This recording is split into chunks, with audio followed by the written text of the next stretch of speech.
Hello there. As you can see, slightly different setup this time, different camera angle, and of course, different items in the background, a various collection. Will they be used today? Hopefully not. We'll just see how people behave, okay?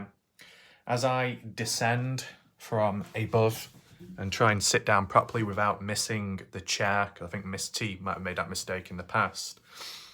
Welcome back to the Dylan Rounds case. Welcome if you're currently here in the live premiere. Appreciate it. Shout out to ZX0 once again for their presence last night. It was very good of them. Hopefully there's a chance that whatever they were trying to figure out in the background worked out for them. If not, maybe down the line there might be other solutions. But right now we're going to be talking about Dylan Rounds.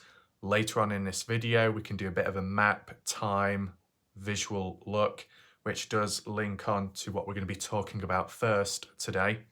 As well, I do have a message to Bob Farrell in this video, so make sure to stick around for that. You remember kind of like the one what I did the very first time, just adding on with some additional points and possible predictions. So be sure to stick around for that. We can also check the comment section out of the last video, catch up on that, because with it being a hybrid video, if you don't know what I'm talking about, a link will be down below in the pinned comment section, so you can catch back up on my latest coverage of the Dylan Rounds case, as well as the hybrid of the Idaho 4 case. That's what I did last night.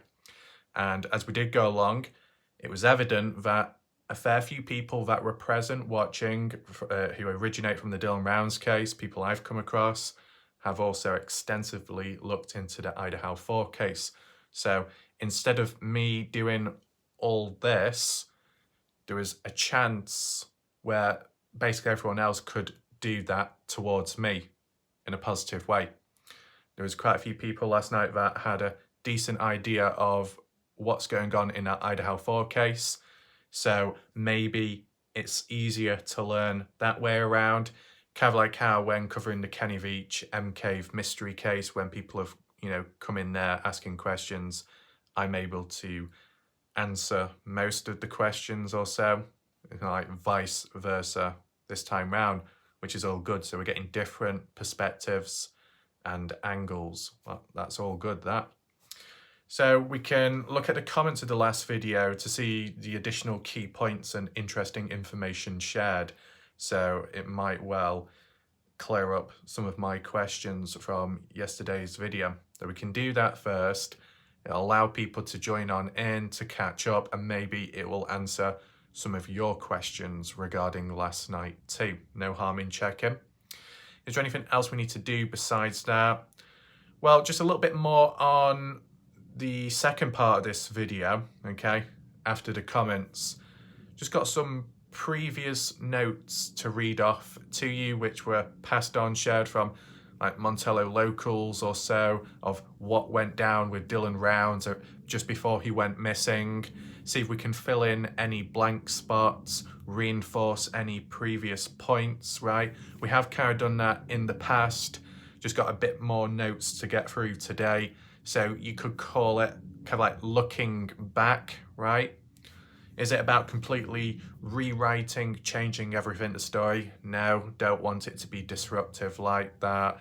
We just go through the notes, and if people agree, that's good. If people disagree, share what you know of, and then maybe we can come to some conclusion at the end of this video. And as I said, I do want to go into the maps, should link together, and also maybe use the maps from like what we've heard of recently with the latest East Idaho News Channel interview, okay? There's some interesting points mentioned there. As for the interview with Candice Cooley and No Thanks, I don't know when that will be happening. Could it be soon?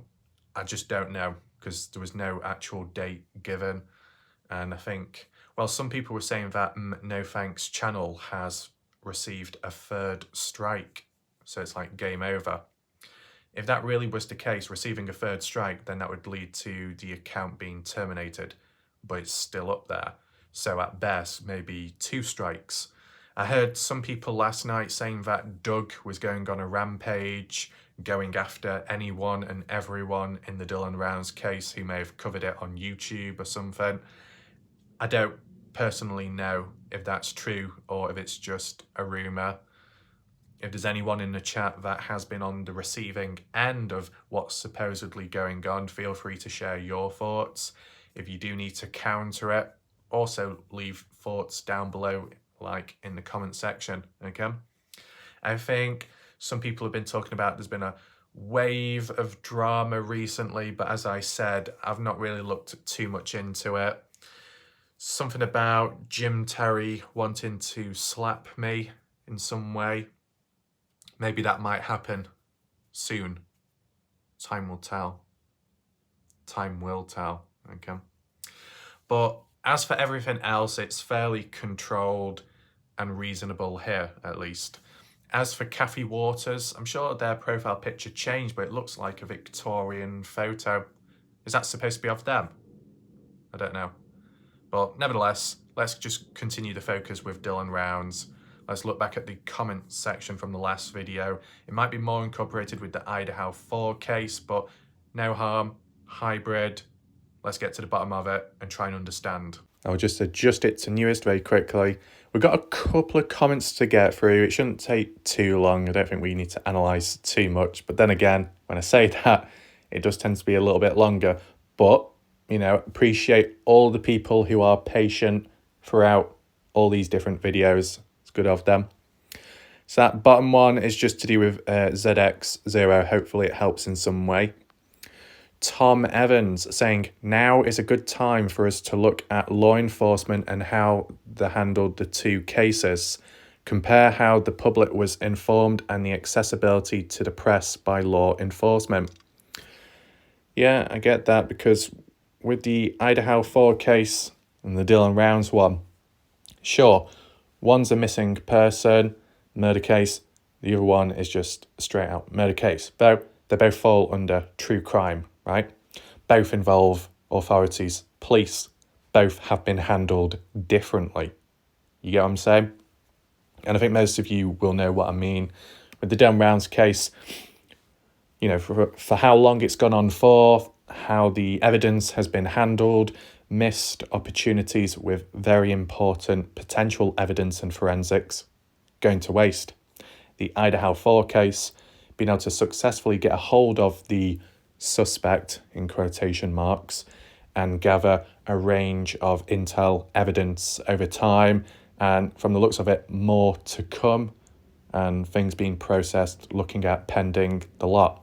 Just seems to be very proactive within the Idaho 4 case by the authorities, like taking it more serious and possibly informing the general public more than the Dylan Rounds case. Let's just see the responses. Skeptical, Patsy saying, differences are drastic. The LE on Kaylee's, Xana's, Ethan's, Madison's case gave constant updates, even when they had information but unable to share. LE would still hold press conferences, letting the general public know it was still active. Skeptical is referring to the Idaho 4 Moscow case with that one. So yeah, big point there about the press conferences, right? Attempts being made to inform the general public, even when maybe some information is like restricted, held back. With the Dylan Rounds case, hardly any press conferences. There was only one ever press conference, and that was, I guess, quite a few months ago. It might have been around the time when Brenner was officially charged with the murder and desecration of Dylan Rounds. So around March the 3rd onwards, one press conference by Box Elder County Sheriff's Office, and we did actually document it in a past video. Be sure to check it out if you haven't already. It covered a range of stuff, but you could argue too little, too late, and maybe more could have been done. But here, different scenario. Tom Evans does respond back saying, I don't know much at all about the Idaho case. I think it would be a good way to prove my stance that Box Elder has mishandled the public. To me, Box Elder has treated everyone, including at least 5 different press outlets, like we or they are mindless children that don't need to be told. What else do we have here? Skeptical by nature. I think the other thing to highlight is a difference, quite a big one. Supposedly, Box Elder Sheriff's Office, Box Elder, when they did their year in review 2022 to do with Dylan Rounds, they referenced Candice Cooley, who was, described as problematic, verbal, hard to work with, causing a bit of trouble, stirring stuff. That's what the authorities did, labelling Candice Cooley in that way. Candice Cooley being one of the, the mother family of missing Dylan Rounds while suffering and yet being called out by the LE. Whereas you look at the Idaho 4 case, I don't believe that the police were calling out any of the family members in negative ways or saying that they were problematic. So kind of a lack of professionalism there from the Dylan Rounds stance with the LE, as well as that time when one of the, was it deputies or sheriffs from Box Elder County Sheriff's Office that confronted Candice Cooley with his wife, 2-on-1 situation. So that was a bit unprofessional there too. So you can see differences, and I'm sure you'll probably have more that you know of and can remember. Feel free to add them down below in a list. What else do we have here? Skeptical saying, you are absolutely correct and your point is valid. Candice Cooley wonders why people are still interested in Dylan's case. She hasn't used those words directly, but calling out true crime community is the same thing, because LE and the family have not been transparent. It adds to suspicion and speculation. If I lived in that community, I would be concerned about how LE handles crime. Yeah. Candice Cooley wonders why people are still interested in Dylan's case. I think it has dropped off the interest, right? Significantly less people covering the case now, and more arguably, significantly less people watching it as viewers the case, but maybe more people have moved on to the next hottest, latest thing, right? I've still stuck about, well, one, because I'm interested in the case. I still find it a little bit mysterious, and with the twists and turns, you never know what might come around next, as we've seen countless times now. As well, I just have bits of coverage to do and the odd bit of information here and there, some material passed on. It needs to be presented to you so you know what's up and what's going on, right? No point in it being held back, so might as well get on with it, do the videos, and it coincides with obviously keeping the case alive, which maybe not everyone else can manage to do for, longevity. Anyway, I did add a point in, okay? And some people could say it's a weak point, but it's a valid observation. So I was going on about how when it comes to the Dylan Rounds case, in terms of the environment, desert terrain, described as a ghost town, very, very, very low population, and even Montello, the town, Nevada, across the border, is quite low as well. As for resources, most part of it, services, authority, FBI, more so the LE in the areas, there is great distance between them, right? So if you're in Lucin, Utah, and you want the police are quite far away, okay? Don't know the exact figure. Actually, I do remember Candice Cooley mentioned a figure, but it could have been exaggerated. You never know. Candice Cooley did refer back saying how the police would have to spend hours driving all the way down, spend so much time in the area during the day, and then go back from where they came from. So it was a bit tedious, the timing, the fuel cost, and all of that. Candice Cooley, I believe, said that the police are about 55 miles away from Lucin, Utah. So it takes a fair few hours to drive from where they're stationed at and come all the way down to Lucin, and that's every day. So not correct me if I'm wrong, correct Candice Cooley if she is exaggerating with that figure. It wouldn't surprise me. But I do understand, desert terrain, desolate, away from most services. It's going to be tough. It's going to be a bit difficult. Now, in the eyes of the services, the professionals, the authority, the police, they still have like a duty of care, and they still have a job to get on with. But I can understand it being a bit more awkward and difficult in this situation due to the distance and timing, right? I can acknowledge that. But I do also acknowledge the possibilities from their perspective that they could, I don't know, use it as an excuse. So if they're not taking things as seriously in the Dylan Rounds case, or they're not handling stuff how they should be, or things are delayed, or they're not quite on time, or they don't seem that interested, they could throw in the excuse line of, oh, well, we've been doing all this traveling back and forth, all this distance, and in this terrain, this environment, we're not normally, doing or something. Sure, you can say that's BS, poor excuses, but an excuse is an excuse, and they have the opportunity to use it just because of where they're stationed at and how far away they are and the terrain they have to work in, right? Whereas you got the Idaho 4 case, okay? Much more populated area, not in the middle of a desert. Services are significantly closer compared to the Dylan Rounds case, and like within a community too. So you've got a bit of a community, you'll have a presence, and you might have a form of pressure. Kind of like how the Idaho 4 case with the police saying that there was levels of pressure at times, both from online more so, but also in real life, of people wanting answers, needing to know the truth, and the police tried dealing with it, handling it. Maybe that was the catalyst which led to the police being more vocal, verbal, and letting people know where things are at within the case.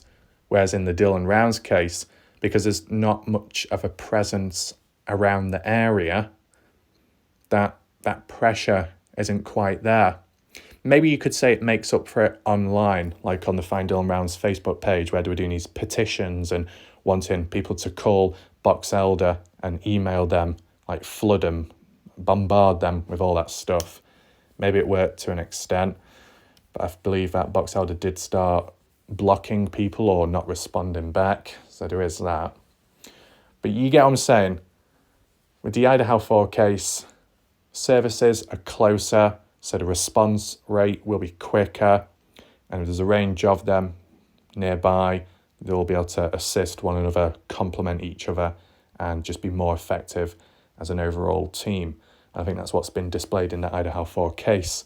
And obviously, with more people being around in the area, the community itself, you can have witnesses, witness reports, assistance in that way. Just overall, it's just more effective, it's more efficient, less excuses, right? Tom Evans responded saying, that is no excuse. They get paid to do a job. They seem to think they get paid to work like the KGB. Putin would be proud. I mean, you could say the same thing about some builders, some construction people in the UK. You got like 5 guys, 6 guys all stood around a hole and one guy digging. All look like that they're doing work, but they're just all sat around. That can happen. All these experts all in one spot, all got their hands on the hips with their high-vis jackets, all pointing towards a hole saying, ooh, that needs filling in. Doesn't always happen, but I have seen it myself. So, yeah, some can be a bit lazy. And what's their excuse? I don't know. But as I said, you can say it's no excuse, but they will use it as an excuse or try and word it in a different way. So it sounds less like an excuse, but it still is one. Okay? I think we do have a more detailed comment though further up, which we'll get to. That's this one. Skeptical saying, Idaho murder house will be demolished by the owner, owned by the university, due to true crime tourism. Not sure when, but recently a group of people started a petition to preserve based on the lives, the four, and the property depends on which happens if the image online will be unblurred. Yeah, maybe the house is completely knocked down and then 2024 satellite imagery, if it updates the area, because the building's no longer there, it might not be blurred anymore. Now, yeah, owner, university owning the house, because that area, I don't know how much of the area it is, but the area, like a community, a university area controlled by the university within the area. How else do you word it? Not like a campus, just like a certain age of people who would go to that university live in that small zone area, neighborhood, university, community. Is that a better way of saying it? I don't know if the US has specific language, they might do. But yeah, it's for the best demolishing the house. You know, true crime tourism, it's a popular case. It's quite hot, still going. People saying it's trending, whatever. Whether it be now or in the future, if the house remains, you can imagine people going down there trying to take a look inside. You can definitely imagine that you would get spiritual people, psychic readers, card readers, with the spirit boxes. I can imagine those type of people wanting to go down to the area and try and even go inside of the house and start, I don't know, communicating with the dead. That is very likely to happen. Has it happened already? I don't know. If you know, feel free to explain, but in the future, it could. Would it serve as a memorial? You know, if the building is knocked down, would they have something to honour the victims, the names, like a little fountain or, I don't know, tiles with the names on? Do you think that's a possibility? I just feel that if that was the case, then it would still be treated like some kind of true crime tourism zone, because you've got an item, an object to remember you of what went down in this area, remembrance of the event. And do you want that? Well, you will always get memorials here and there, like how you do in the US, through whatever's happened, a certain event, whenever. But the whole purpose is to destroy the building, remove it, erase it, so it discourages people from going down there because they want to look inside. It's probably not worth having a memorial there in replacement, because people will probably go down there and put flowers there, like masses of individuals, and it might attract the wrong crowds. You probably obviously get the TikTokers and everyone else with the wanting to activate the little selfies and filters and take photos. Hey, look where I am. This is where it all went down. I think it would be a bit of a mess. What I will do, as a brief little poll, the poll can be, do you think some kind of memorial will be put in the area, like honouring the victims, or you think not, 'cause it's too risky? Feel free to leave your thoughts. Skeptical also saying, missed the live chat, so my last two comments may have already been cleared up. Trying to support best I can. Yep, Skeptical, your comments are helpful and clear to follow. What else is here? Brian, so BK, this is the thing. I actually got confused in the past. When I was covering the Dylan Rounds case and some people referenced BK, I think they were actually referring to this case, the Idaho 4 one, but I didn't know at the time. Whenever anyone said BK, I kept thinking people were talking about Burger Kings. I was like, why are you talking about Burger Kings? Are you hungry? But no, BK is shortened for Brian Koberger. Okay?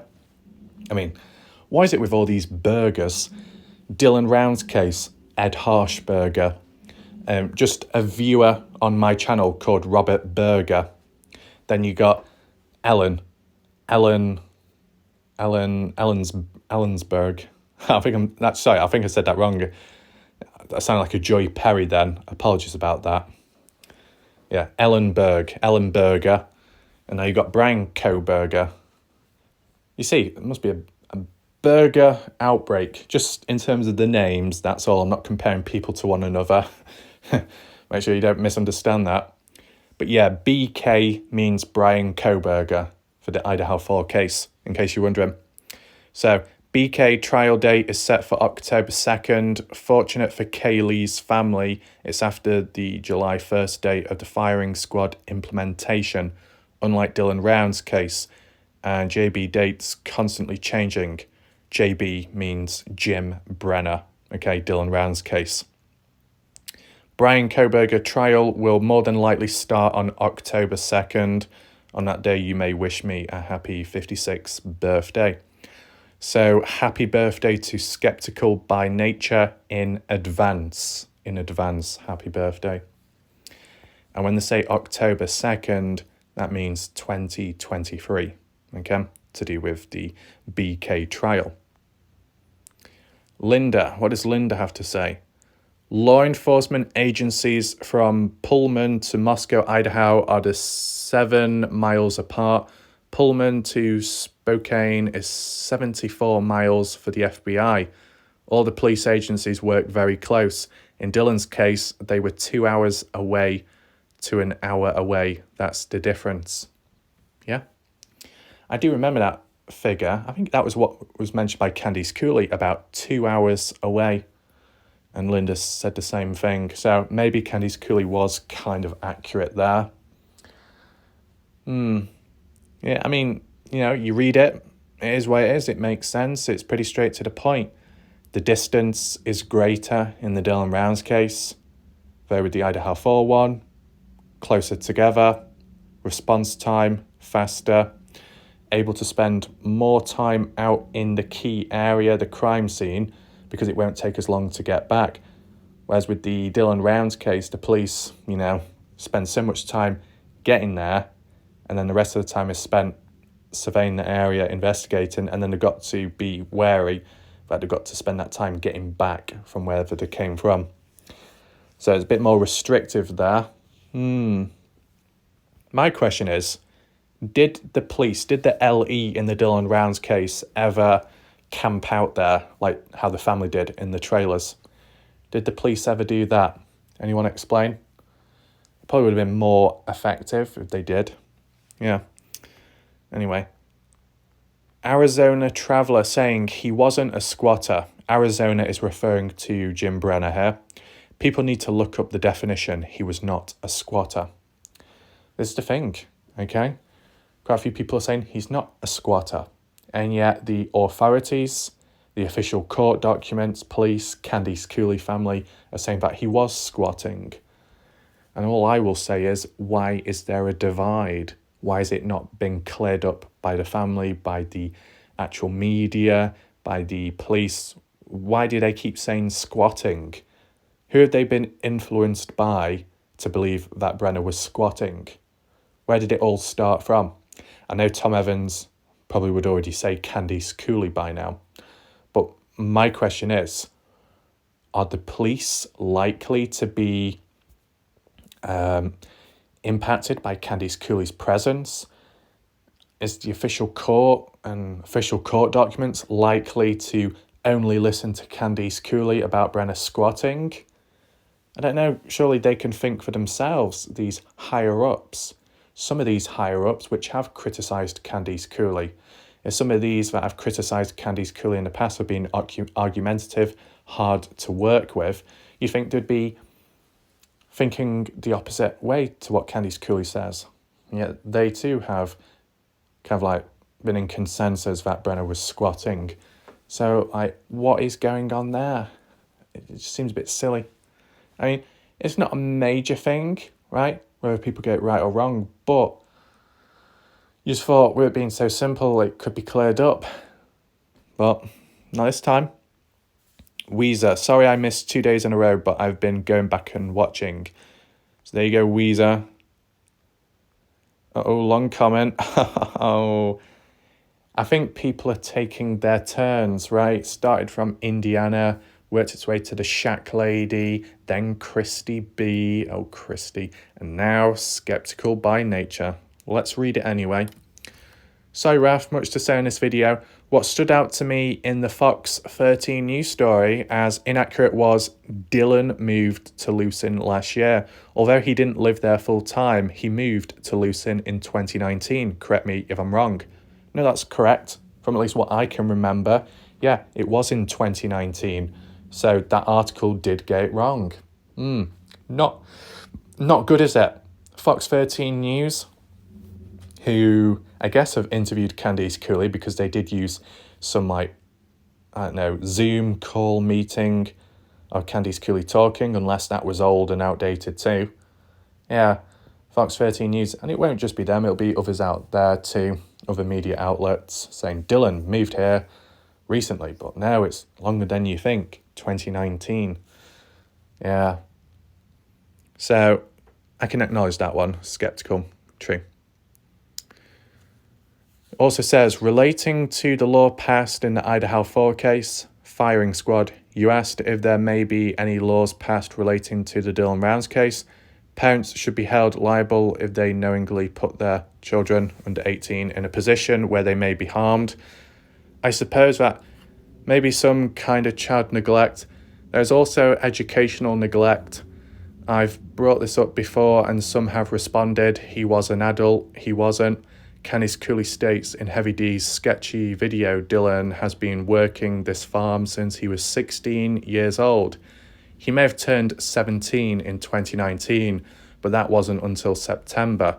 I'm not against children dropping out of school or being homeschooled to pursue other interests.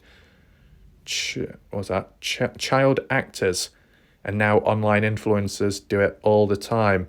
That's not what I'm talking about. This child was allowed by his parents to be in a place with no supervision except for those that wished him harm. I hope I'm getting my point across. This is what made me angry about Dylan's case from the beginning and keeps me angry to this day.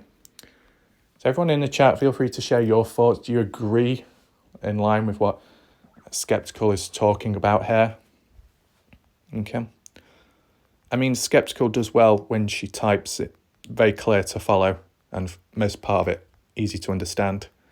Smee Fishing, they're suspects until they're found guilty or innocent. Even if they are in jail waiting trial, they're still just suspects. Well, doesn't that apply to Brenner? Brenner hasn't gone to prison yet, still in Weber County Jail. Yet he has been officially charged and is no longer a suspect, but he's still awaiting trial. Am I correct in saying that? AT, very thorough. I do get distracted by videos that mispronounce a lot of them. That's unfortunate. What else do we have here? Why would Brenner be covered in blood if he shot Dylan? This is a normal result from shooting someone. Could he have been attacked by Dylan and shot in self-defense? Dylan did break down the fence and forcibly enter the property, which is unlawful. I'm not sure about Utah law, but in some states, this fact alone would just justify shooting him. That's the thing. Apple says it with confidence and certainty. Where it says... where is it now? Apple says Dylan did break down the fence and forcibly enter. I mean, Dylan must have done something to get on in, right? And it does seem likely. It is coming from Candice Cooley. Is there anyone in the background, anyone in the chat right now that feels that Dylan didn't break entry, that Dylan didn't flatten the gate down? Does anyone think that way? Just feel free to let me know. The one thing Candice Cooley did suggest, though, is about possibilities that Dylan broke another gate when he was on the property, one of the horse gates. Now, when it comes to the gates, we saw like one or two within the grain shed property on the inside. One of them looked like it was propped up on the side, kind of bent as well. Candice Cooley saying that if Dylan reversed into it, somehow broke it, that's maybe what triggered Brenner and set him off. But it's not said with confidence there, right? Not really got to the bottom of it. But if anyone wants to share their follow-up thoughts to that, feel free. Was there anything I needed to respond to here, though? Is it normal for Brenner to be covered in blood? I guess it all depends how much, end of the day. Is it as bad as people think or worse? What I would say is, if in a situation, kind of close quarters, and Brenner shot Dylan, Could Dylan have fallen towards Brenner somehow? And Dylan slowly fell down to the ground as Brenner stepped back, but the blood kind of was stained on Brenner's shirt. Could be that. If not, what I was thinking was maybe after Dylan was shot, let's say if he was shot and bleeding out, could Brenner have ended up dragging Dylan's body somewhere, whether it be to temporarily dispose of desecration taking place, temporary one, or just dragging Dylan out of sight slightly, putting him in the corner of the grain shed, something like that. You know, if you're dragging someone or if you pick up a person to transport them somewhere, you are going to get blood on you, right? And I guess it depends what firearm, if it is a firearm, depends which one was used, right? If it was a shotgun, right, it could be more messy, right? Certain caliber round can play a part too, determining the mess. I'm just interested, has anyone been able to find any bullet holes within the area or any spent cartridges, cases, right? Because something was used to injure or kill Dylan, right? So firearm seems to be the most voted option from when we did polls in the past. Could it have been any other item? You never know. Depends what's laying about at the time. Let's move on. Christy B saying, revenge is not good. Goncalves should calm down. We're not in the Middle Ages. He should have put all this energy in protecting his daughter when she was still alive. That's my opinion. Okay. I assume that's referring to the Idaho 4 case. Okay.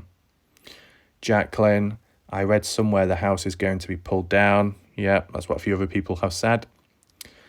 Koberger's trial is October 2023. There we go, the 2nd of October. That's good. We're getting the consistency. This is always a positive, right? Whether it be viewers on my channel or people from further afar.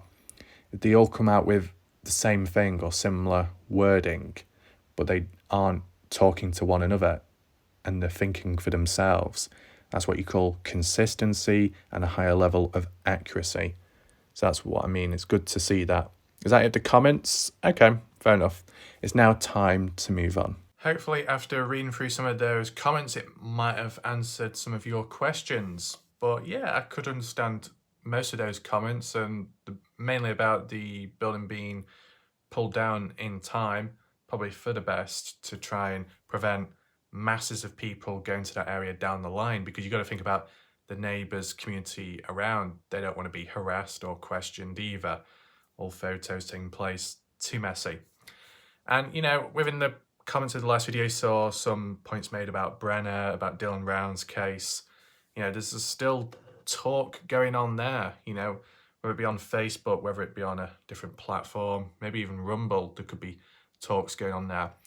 Besides the odd few characters which you will know of, is there anyone covering the Dylan Rounds case on Rumble or on TikTok? Does anyone know?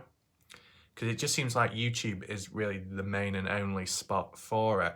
I guess as the case kind of quietens down, because it has done over time now, it's probably less likely for lesser known platforms to be covering a case like this. Correct me if I'm wrong, but yeah. So what we do now is continue the focus, strengthen it, more to do with Dylan Rounds, regarding the events of him and associated with his disappearance, right? So got some notes referring to back then, passed on from, I guess, Montello Local or so. We'll read through the notes.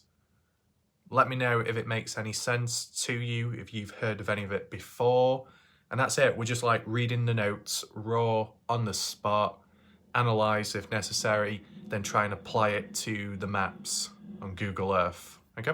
Before I start reading the notes, I just want to acknowledge that there might be some names that will pop up in which you've never heard of before. You don't know who those individuals are. I don't blame you. There's a range of different characters that have popped up over time within the Dylan Rounds case. some names being relevant, others just fading away into obscurity.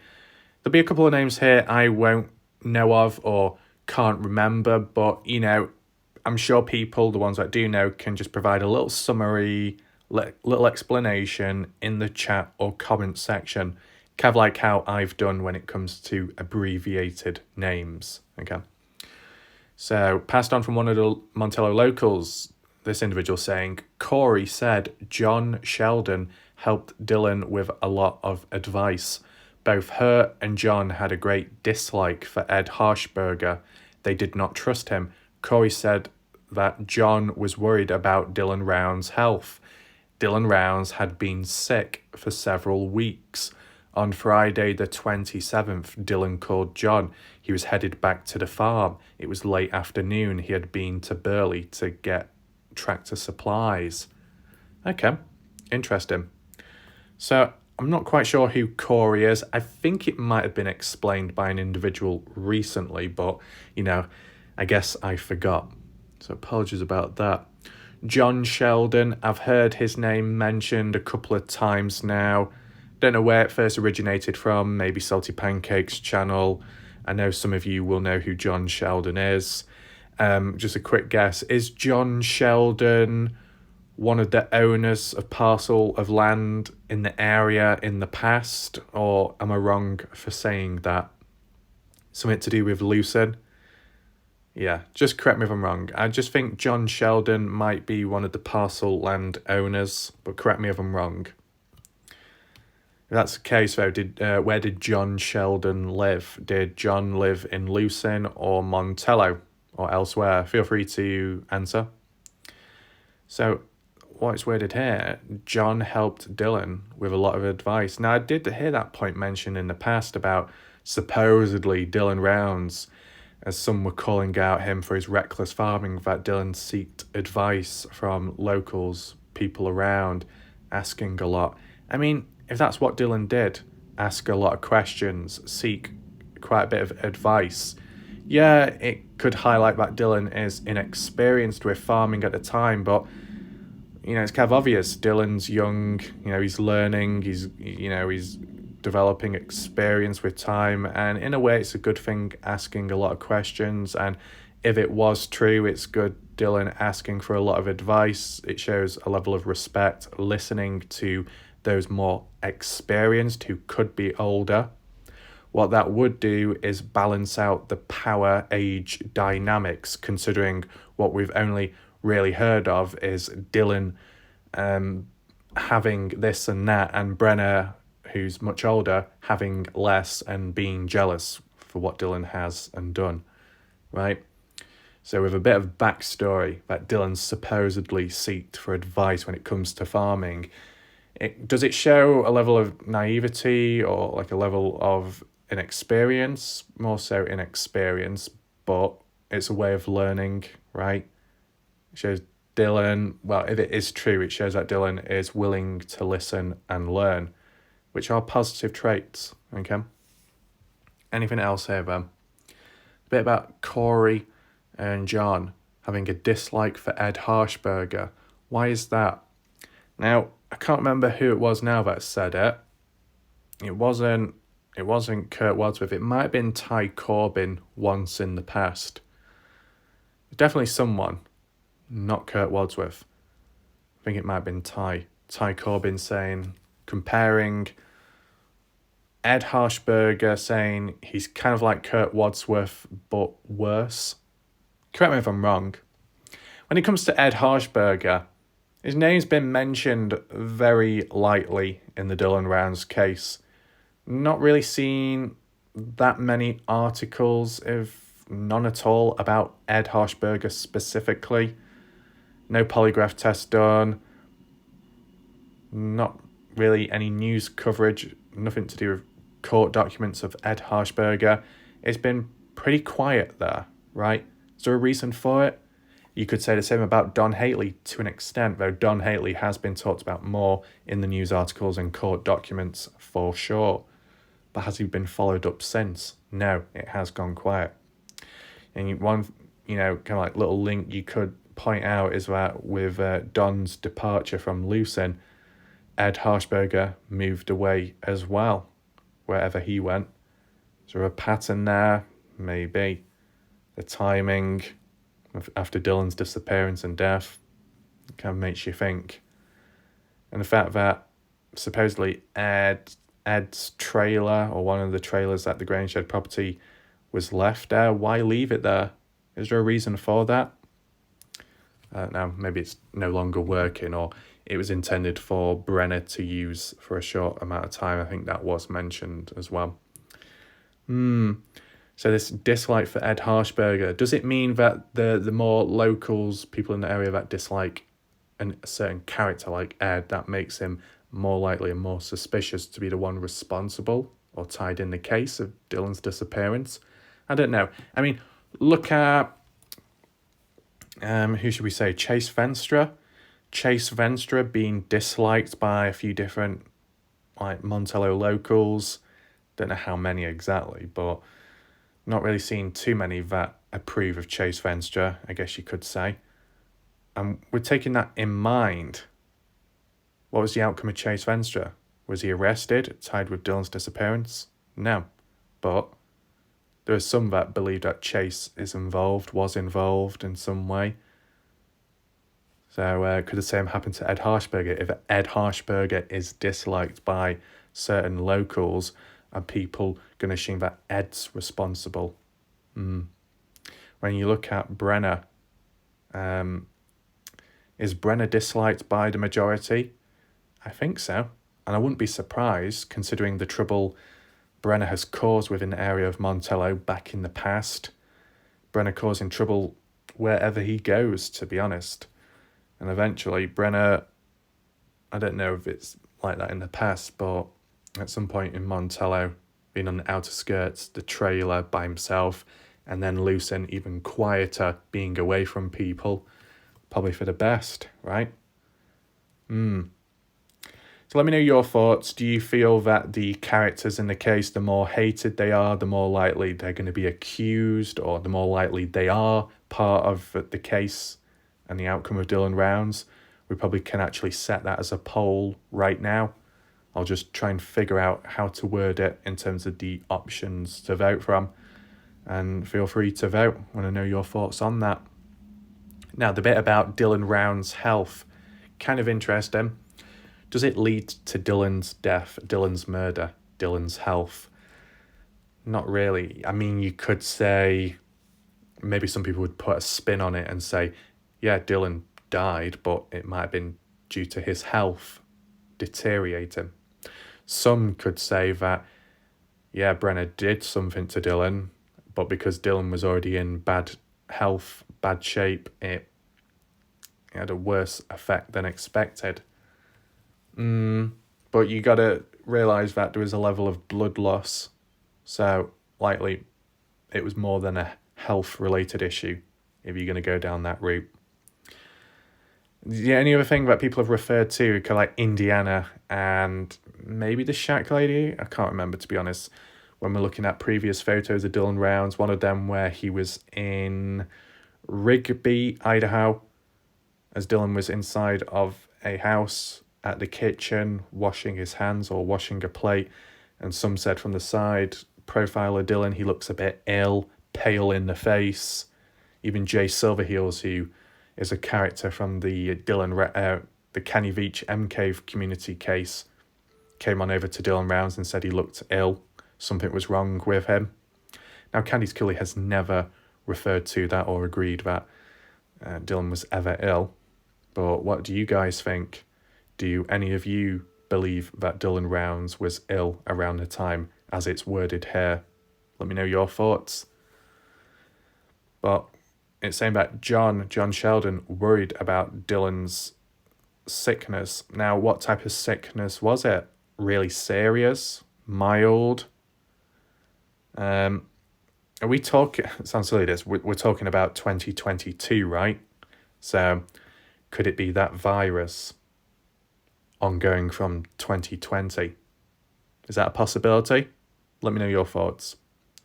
Now, if Dylan was sick at the time, Did that lead to any change in behaviour by Dylan?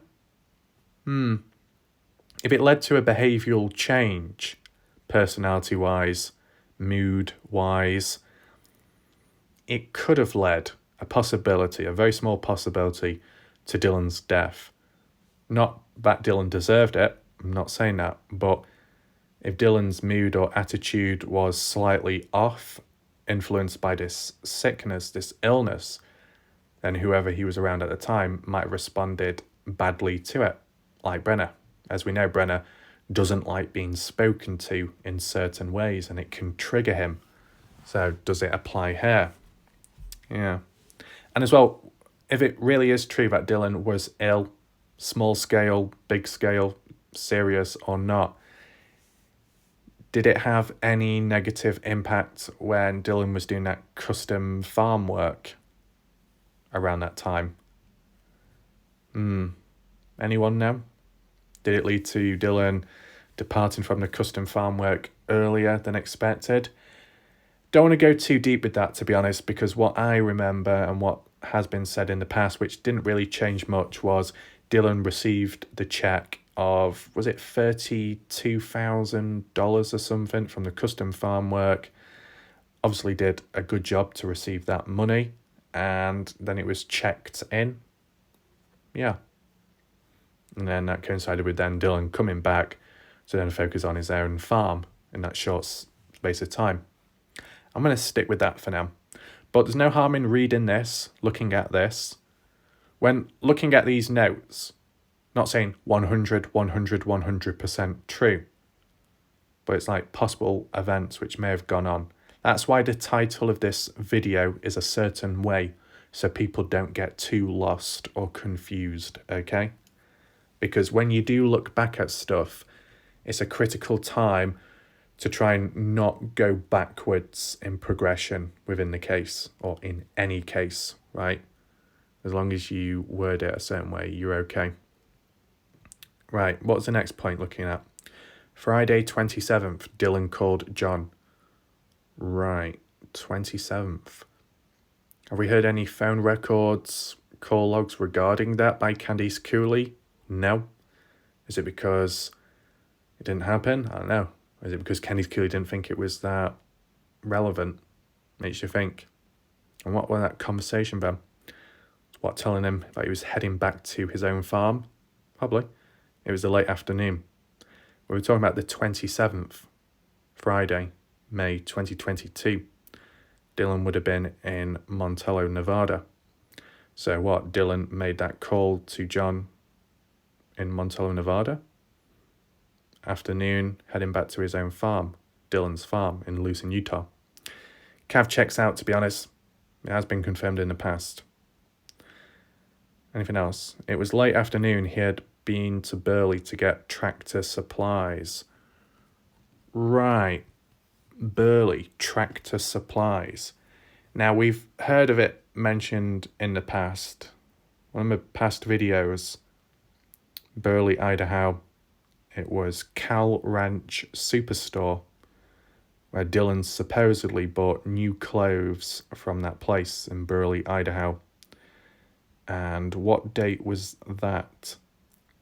I believe the 24th of May. 24th of May.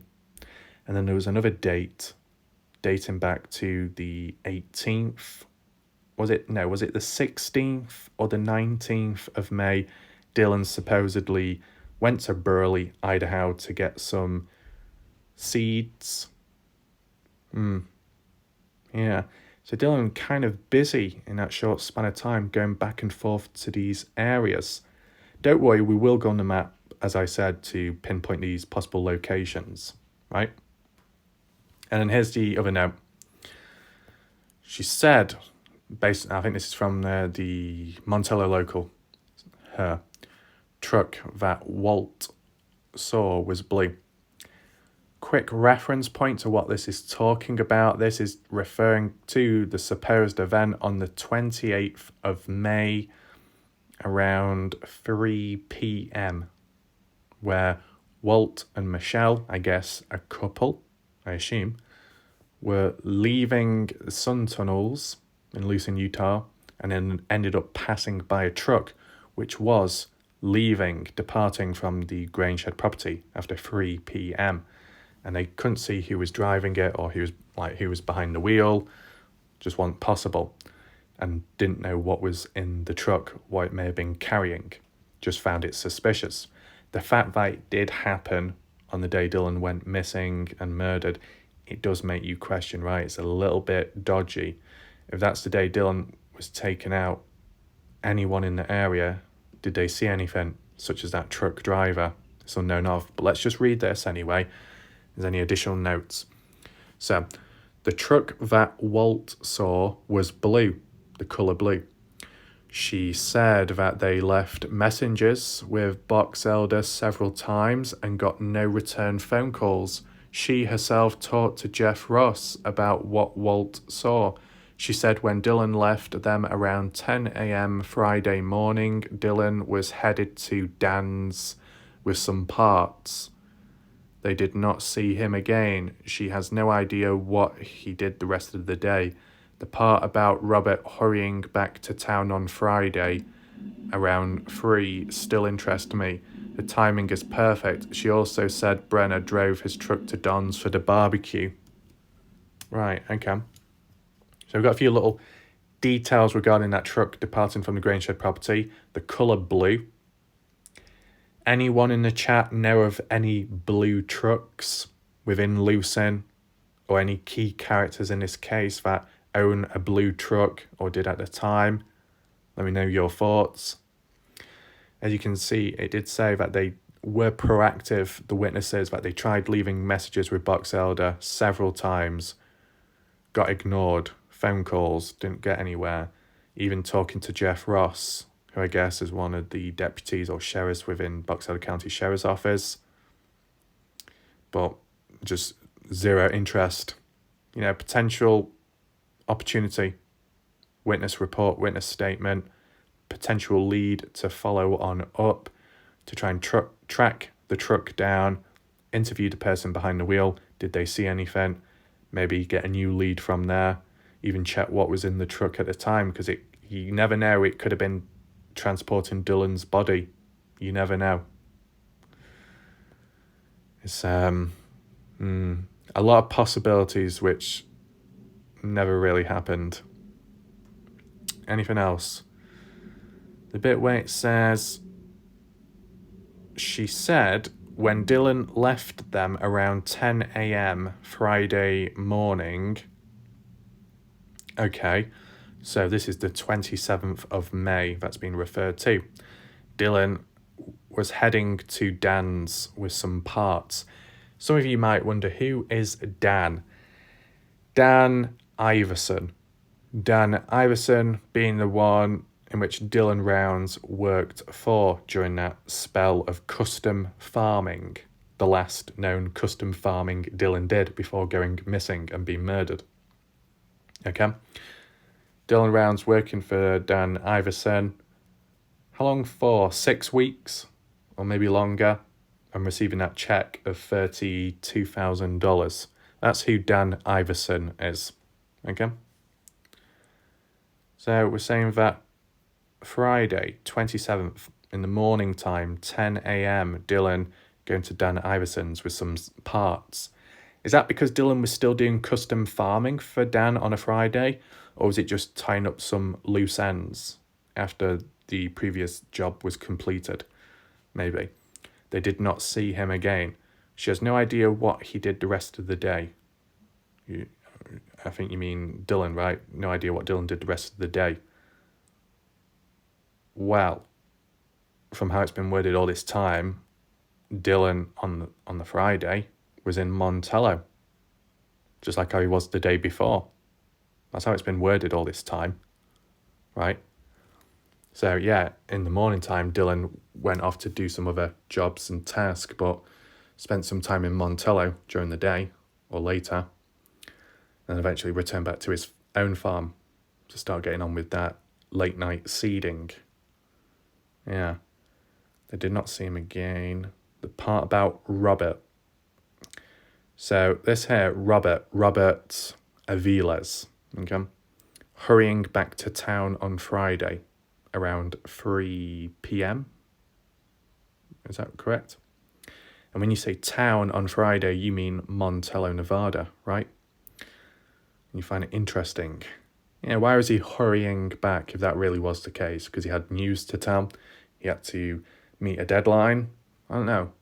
Escaping from something? The timing is perfect. She also said Brenner drove his truck to Don's for the barbecue. Now, some people here and there, not that long ago, were saying that Don ended up picking up Brenner. But that ended up fading away quickly, that statement. Yeah, Brenner driving his truck to Don's. Wouldn't surprise me.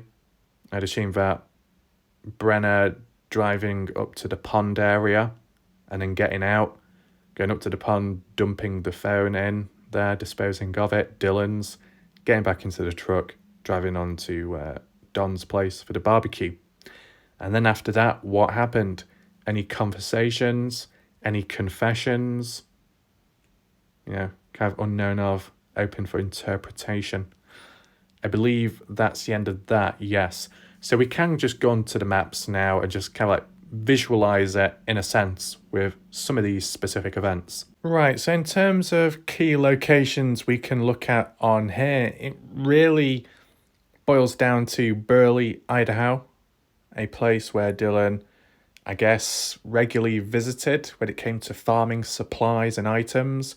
He knew what he needed. If there was a specific place which had it, then, you might as well keep going there over and over again for ever how long. I don't know how many trips that were taken down there through the years, but did her Burley, Idaho mentioned a couple of times right now.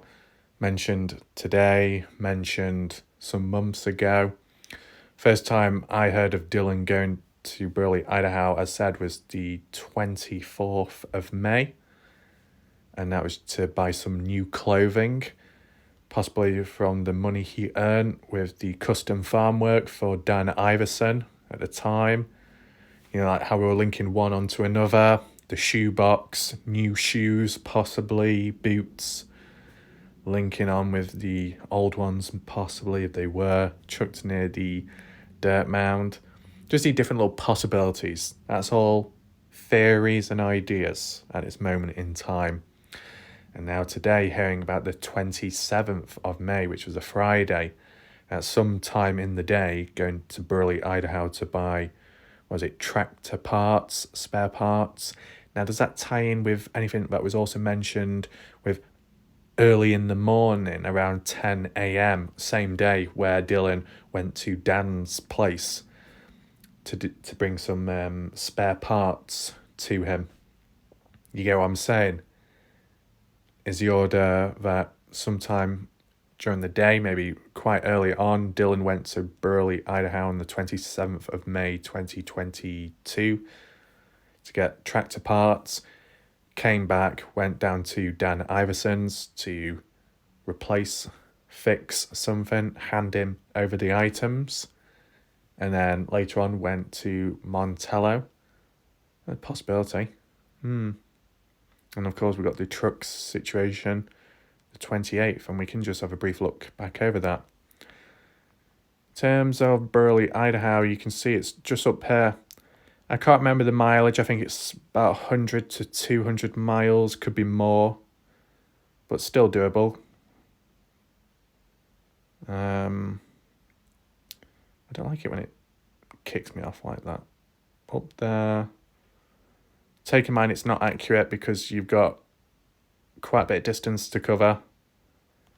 It says 80 miles, but, if you go on the roads and stuff, it's probably over 100. Burley. And it's across that bridge there,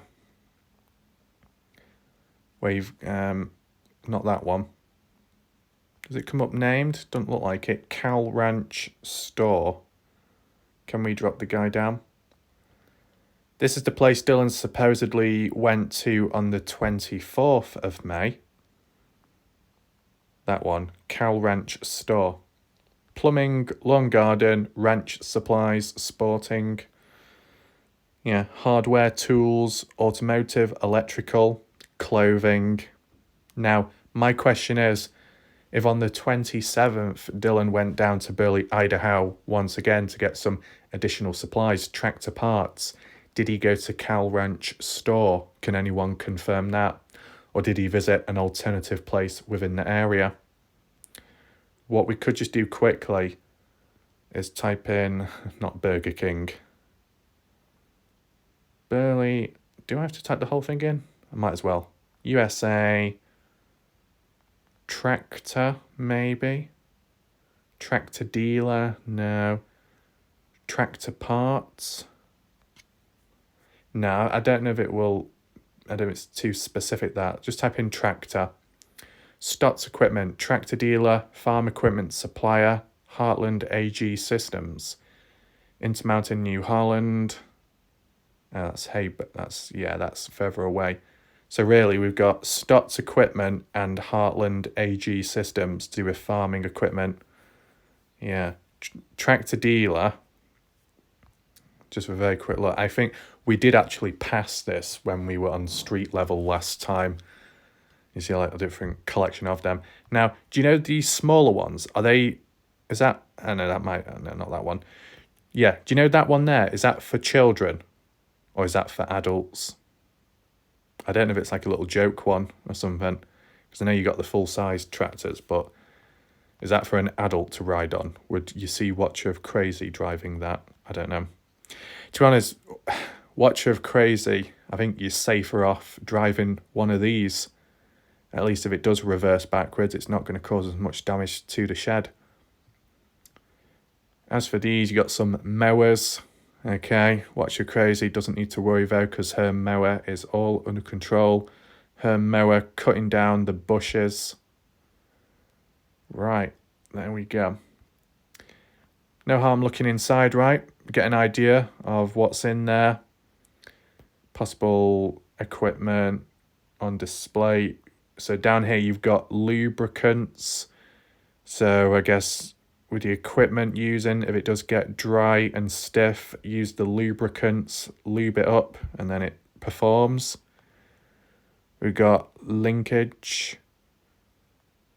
We've got grease guns. Got paint. Anything else though? We've actually got Santa down there. Oh, I didn't know Santa visited a tractor place. Did he buy any John Deere tractors? Anything else? It's hard to make out, but most of it, the supplies are quite small scale. It's just like little add-ons. What do we have here? I don't know. Premium greenhead hitch pins. The reason why I'm just looking at the store inside is just to see what they sell. If they sell something that Dylan bought, then maybe this was the spot he went to visit. If anyone wants to add in additional input, you're welcome to. What do we have here? Drag racing. Wow. Stotts Equipment. American Falls. 10-year. Okay. John Deere. Are they for sale, those? Are they, is it called a Polaris? Yeah.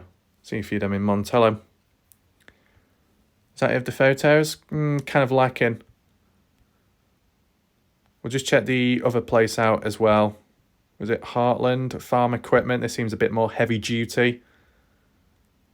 Ah, interesting. So this is literally next to Cal Ranch Superstore. That's even better, to be honest. Possibility. What photos do we have? That's a heavily edited photo, that. Wow. Oh, right. Is it really not that much? Is that distributing? Maybe it isn't the place you would visit, like a shop. Right, okay. But one thing for sure, within Burley, Idaho, there's a lot of farming-related shops, buildings, businesses to go to, equipment-wise. So in general, somewhere in the area Dylan could have gone down to get the parts.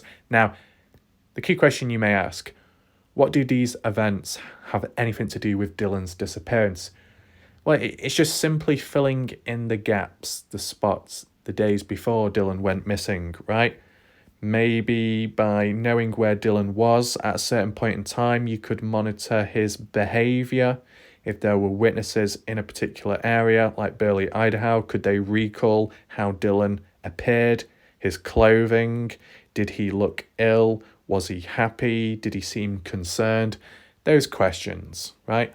If he was perfectly calm, normal as usual, then there's not really anything to worry about, nothing that's suspicious.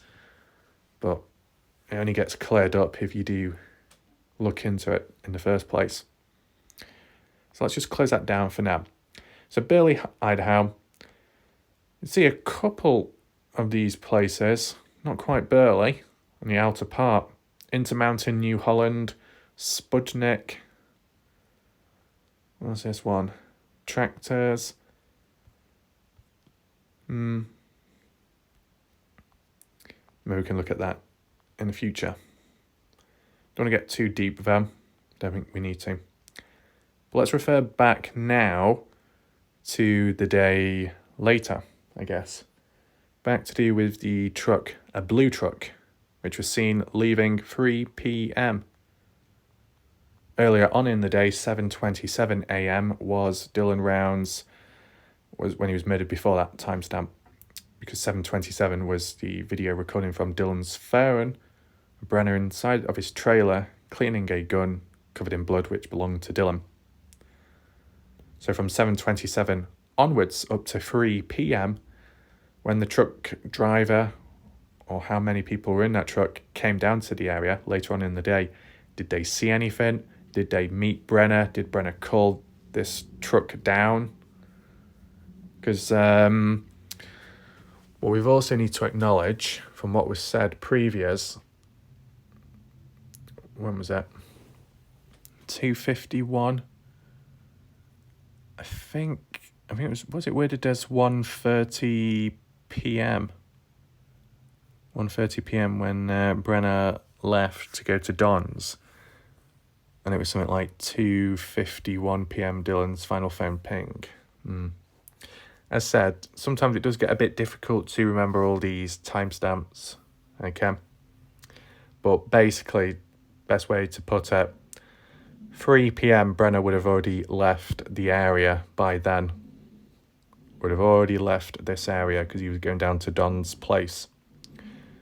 So unless Brenner called this truck driver or whoever down to this place to get on with some task or job. It makes you think as well, truck must have got all the way down as well. So was the truck driver let in, or was the gate still flattened from when Dylan entered earlier on in the day? Makes you think. If it was simply a truck driver visiting, maybe they would have been more reluctant to go down if the gate was locked, and would have had to have relied on Brenner, and would have had to have been in contact with Brenner and know Brenner, and have the phone records to be able to contact and say, hey, can you open the gate? We need to get down here. You get what I'm saying? So my question would be, earlier on in the day, around 6:58 a.m. when Dylan was at the gate, because the gate was locked, and Dylan made a call to Brenner, I guess, to get the gate open because it's locked. Brenner didn't reply, so Dylan just flattened the gate. It was very, unstable and loose, and it's very rickety, so it's easy to flatten on the ground. So when Dylan drove over it, what happened later on in the day? Did Brenner ever come back down to this gate to stand it back up, relock it if necessary? Is that what Brenner did? If he didn't, then that explains for the truck coming on down later on, around afternoon time, I guess. It would have been able to drive down. But if Brenner did lock the gate, then that driver that came down most likely would have had to have contacted Brenner about the gate being locked. And if that really was the case, that contact was made calling Brenner, then whoever it is must know Brenner, right, to be in contact in the first place. So, it does make you think. I mean, is there a slight possibility that we've not really heard much about the event because it's not directly associated with Dylan's disappearance? I mean, maybe. We've just not heard Candice Cooley ever refer to it, or just in rounds. Is it because they don't know about it? Okay, some of these Montello locals, Walter Michelle, trying to reach out to Box Elder, contact FBI, but getting ignored. Did they ever try reaching out to Candice Cooley, just in rounds? I'm sure Weezer tried passing it on to Candice Cooley, but they kind of like didn't listen. Correct me if I'm wrong, it just feels it feels once again another opportunity missed. Just passing by. Oh well. Never been mentioned in any of the news articles, never mentioned in any of the news videos on YouTube or the court documents. It's not really a piece of evidence there, is it? More like witnessing something happening. Though, if you witnessed it and it was followed through, tracked down, maybe you could get evidence from it.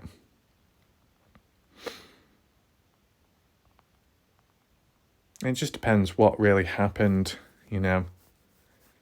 We didn't even hear any talk about track marks either. Okay, all the track marks have been around, possibly Dylan's truck being used here and there and in the wash, supposedly. But what about any possible track marks leading up to the grain shed property? Maybe it could be overshadowed by the fact that Dylan was driving down there in the first place in his grain truck, so if there was any track marks, they'd probably think, it's because of that. And if another truck came down later on in the day, those track marks crossing over one another may have made it hard to identify which one's which. That's a possibility. But when we say blue truck, what type of truck are we talking about? A blue pickup truck, like Dylan's, or a full-sized truck for transporting cargo, transporting slightly bigger equipment? Never came to that conclusion either. So that's still for interpretation, right? I'd say the bigger the truck, feels more likely a delivery was being made. The smaller the truck, high chance that maybe Dylan was put into it. That's all I'm saying. Yeah, but with it all happening on the 28th, and Candice Cooley saying how there was a temporary burial spot before Dylan was moved on and then properly disposed of, then maybe this whole truck scenario of coming on down to the area to pick up Dylan and transport him somewhere else isn't true. But yeah, as for this whole area, where do you think that place of interest was? The place Candice Cooley recently spoke about vaguely, saying how over the months, a range of different canine dogs all reacted the same way in a particular spot, as if the dogs could, sense something or like smell remnants and have DNA, but never forensically tested or followed up in a particular spot. Like, is it somewhere down here? Is it somewhere closer to the grain shed property? Or is it further afar? It makes you think, doesn't it? As I say, it's very vague the way I'm controlling this and moving about. It's vague though, because Candice Cooley made it that way. Now, I can understand that some areas cannot be fully explained because out of respect for privacy in a way, and if something's like being undergoing current search, you don't want to disrupt or harm it. But if there is a particular spot of interest which dogs reacted to in a strange way somewhere out here, and it was never forensically tested, and it's too late now to do anything, Why can't the location be given just out of interest? You get what I'm saying? Ty Corbin, do you know anything about this? If there's anyone in the chat right now that's in contact with Ty Corbin or can reach out, I mean, I probably could do it myself, but just in between, if it works. Just tell Ty Corbin, is he aware of what Candice Cooley has said recently about over the months a particular spot where canine dogs all reacted the same way as a potential spot where Dylan could have been buried the first time and then moved on later? Do you know where that location is? Do you have a clue? No harm in asking, right? Why would it be so important or interesting to find it, to pinpoint it? Because I know some people would be like, well, if you find a spot, let's say here, what does it do? Is Dylan here? No. Could he have been here once in the past? Yes. It's like a starting point, right? If you had the chance and you were successful in finding a spot where Dylan was buried temporarily, then you could maybe use it as, I don't know, the starting grounds of thinking, right, in which direction did they then move on to, right? Just use it as like a beginning start point, I'd say, to begin with. The other key point would be, is if you did find the spot, it's then, right, let's look all the way around. What's nearby? What's the closest thing? What's furthest away? Is there any people living near to that area? If so, do they know of anything? Any witnesses? Is there any cameras within the area? Yes, no? Is there any cell phone data, any signals, pings within that spot? Yeah, that's actually a thing, right? Okay. Right, okay. I'm just thinking. So, if you had Brenner's phone ping, Don Hately's phone ping, or Dylan's phone ping, do any of those pings ping in that spot where those dogs were acting out in a similar way to one another? That could reinforce it a little bit, right? If it was one of those, you could say, well, what was that individual doing there? Especially, one thing that makes it a little bit more suspicious, if it was the case, would be if it's a bit further out. Like, I don't know. It's very rough, this, but if it's a bit further out, let's say, like here, you could say in the middle of nowhere. Is it close to a trailer? Not from the looks of it. Is it close to a farm? Not really. Is it random to just be stood here? Kind of. But is this where the spot where the dogs were reacting a bit funny? Yeah. I'm just telling a story right now. I'm not saying that this is the spot. I'm just saying if it was, then you could be a bit suspicious about it, right? It's just like you come across someone and they're just stood about in the middle of nowhere. You're probably going to be a bit more suspicious of a person like that than if you came across someone that was stood or sat down on a bench in the middle of a city. You know what I'm saying? People find it a bit more eerie coming across a lone individual in a very quiet area, just you and them, a little bit tense. Maybe if you're in a more populated area, it just doesn't feel as odd, doesn't stand out, stick out as much. And when it comes to the Dylan Brown's case, it's trying to understand, is there any points, areas, or events, or people, actions at any point that stick out like a sore thumb?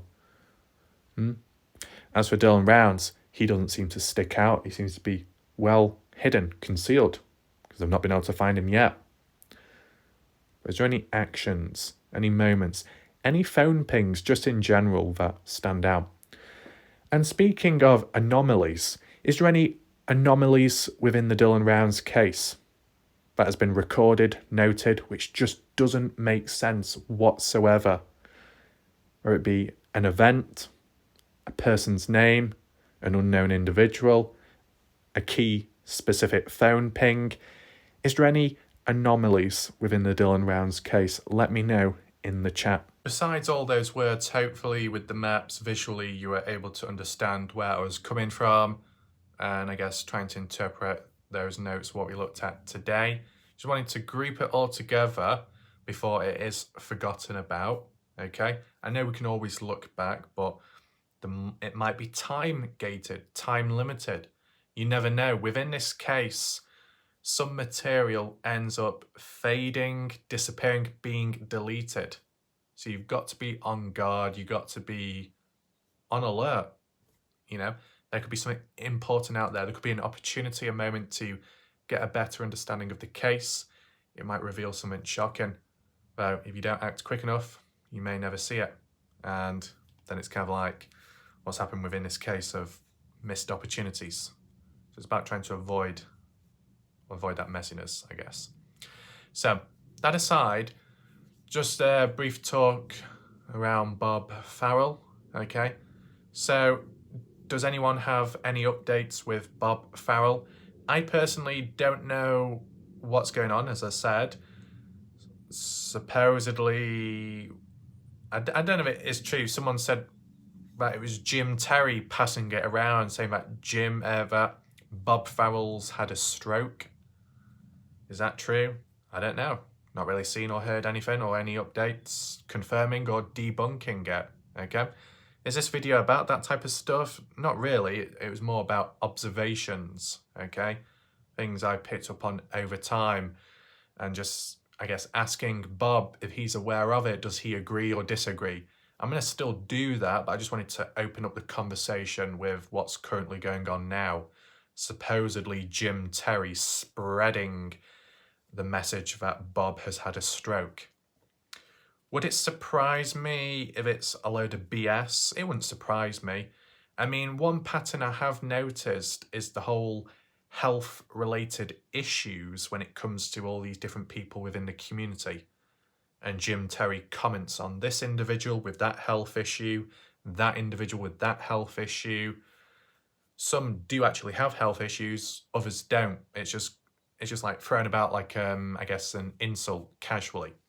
So sometimes with it being BS and not so accurate, Jim Terry's behaviour at times could be compared to Candice Cooley, where some inaccurate statements or labels have been said, and it turns out that wasn't the case. Does that apply to Bob Farrell in this case? Not quite sure. But I feel there is a chance that maybe in the live chat right now or later on in this video, someone might have news, okay? Now, the observation I'm going to make now, if Bob, reads it, feel free to leave a comment down below, Bob, to say that you have read it. If something bad has happened to Bob, and quite bad, then this part of the video will be a little bit awkward and arguably pointless in a way, because if something bad has happened to him, then likely he won't be able to read this. Yeah. But if it's on the condition that nothing bad has happened or he's recovered from whatever, then Bob, you can listen to this. So Bob, you don't have to agree. You can disagree if you feel the need to. But kind of following on from last time's discussions and I guess key messages passed on, I would say that there is a level of alertness you need to have, especially when it comes to the Dylan Rounds case and community. Although I still feel that the Kenny Veach M-Cave community is more toxic in a way, more whingy and whiny. I think as a whole, based off from other people's experiences, the Dylan Rounds case could be considered worse and maybe more serious. I can't say so from my perspective because I've not really been in the deep end with all the really bad, dark stuff going on, supposedly, as others have experienced. I guess it is what it is. Now, Bob, from your encounters overall, would you say, Bob, that you've been in the deep end when it comes to the Dylan Rounds community and all the darkness going on? Have you been entangled within it? Let me know your thoughts. Can you date back to when bad experiences started to happen? Was it the moment you stepped on into the Dylan Rounds case and community? Was it the moment you decided to start uploading videos to your channel? Or was it around the time when you started associating with certain individuals? Let me know, Bob, and try and explain clearly as to when exactly you started facing resistance, okay? You might be able to get a better understanding as to the catalyst, what has caused it. What I will say is, though, in addition, because it could fall in line with one of those conditions you mention, is, in my opinion, is there a level of manipulation that can happen within this case? Most definitely. Does it have to apply to the Dylan Rounds case specifically, or more so the characters tangled up within it? It can be a bit of both, to be honest. As for channels, you know, whether it be true or not, there's been discussions, there's been rumours of channels out there even manipulating views, manipulating statistics, so it favours them in some way, some kind of third-party background stuff to, I guess, progress faster than others. Is that possible? Well, it's been talked about on YouTube, anywhere, everywhere, just on YouTube, not just the Dylan Rounds community. So a manipulation in views and statistics can take place. It can also take place by YouTube themselves. YouTube can take away views. There was a time where I uploaded a serious video to do with people targeting me in the past. In a short space of time, it got 4,300 views. But then when I looked back at it the next day, it went all the way down to about, was it 666 views? Then it eventually went up to about 1,400. But, you know, thousands of views were taken away from that video. But why? Sometimes YouTube manipulates, changes the stats if it's inaccurate or if it's not true, if it's not like a proper account. If the views were from like some bot accounts or, you know, something like that, refreshing the page, then it's not true views. It's kind of like fake views. It gets taken away, pulled out. So the numbers do change. Now, as for YouTubers themselves, they won't be doing that. They'll be doing the opposite, trying to get views and subscribers as best as they can. Has that happened in the Dylan Rounds case? I've seen a few posts by you, Bob Farrell, suggesting that. If you do want to elaborate, feel free, okay? I personally haven't seen direct proof of it, but then again, I've not been looking into that area, okay? Though, regarding the theme of manipulation, what I've seen is a possible psychological warfare manipulation when it comes to controlling people out there, whether it be controlling an audience to make sure that all those who may or may not be loyal look up to you and listen only to you and nod their heads in an unnatural robotic way, and maybe to send them out like drones to like targeted strikes, not YouTube strikes, but maybe it can apply there too, but more verbal assaults on different channels. That's taken place, okay, a form of manipulation there.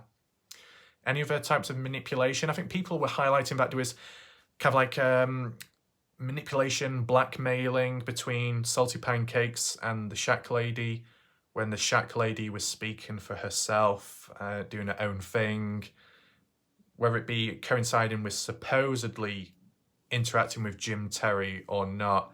Some people bringing out the rumours saying, well, when Pancakes said this and that on stream, that the Shack Lady kind of bowed down and showed a submissive nature, so things weren't revealed about her. I think people were summarising it as that Salty Pancakes was threatening to dox her in some way.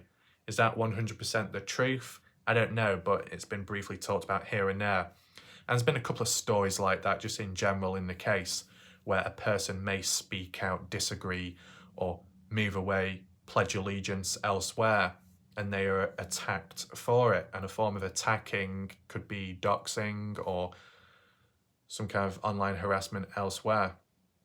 So a form of manipulation that plays there is maybe making a certain individual feel uncomfortable to the point where they come back almost on a leash, owned by that channel, owned by that individual.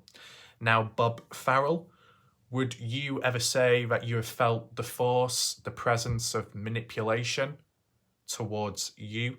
Would you say that, Bob?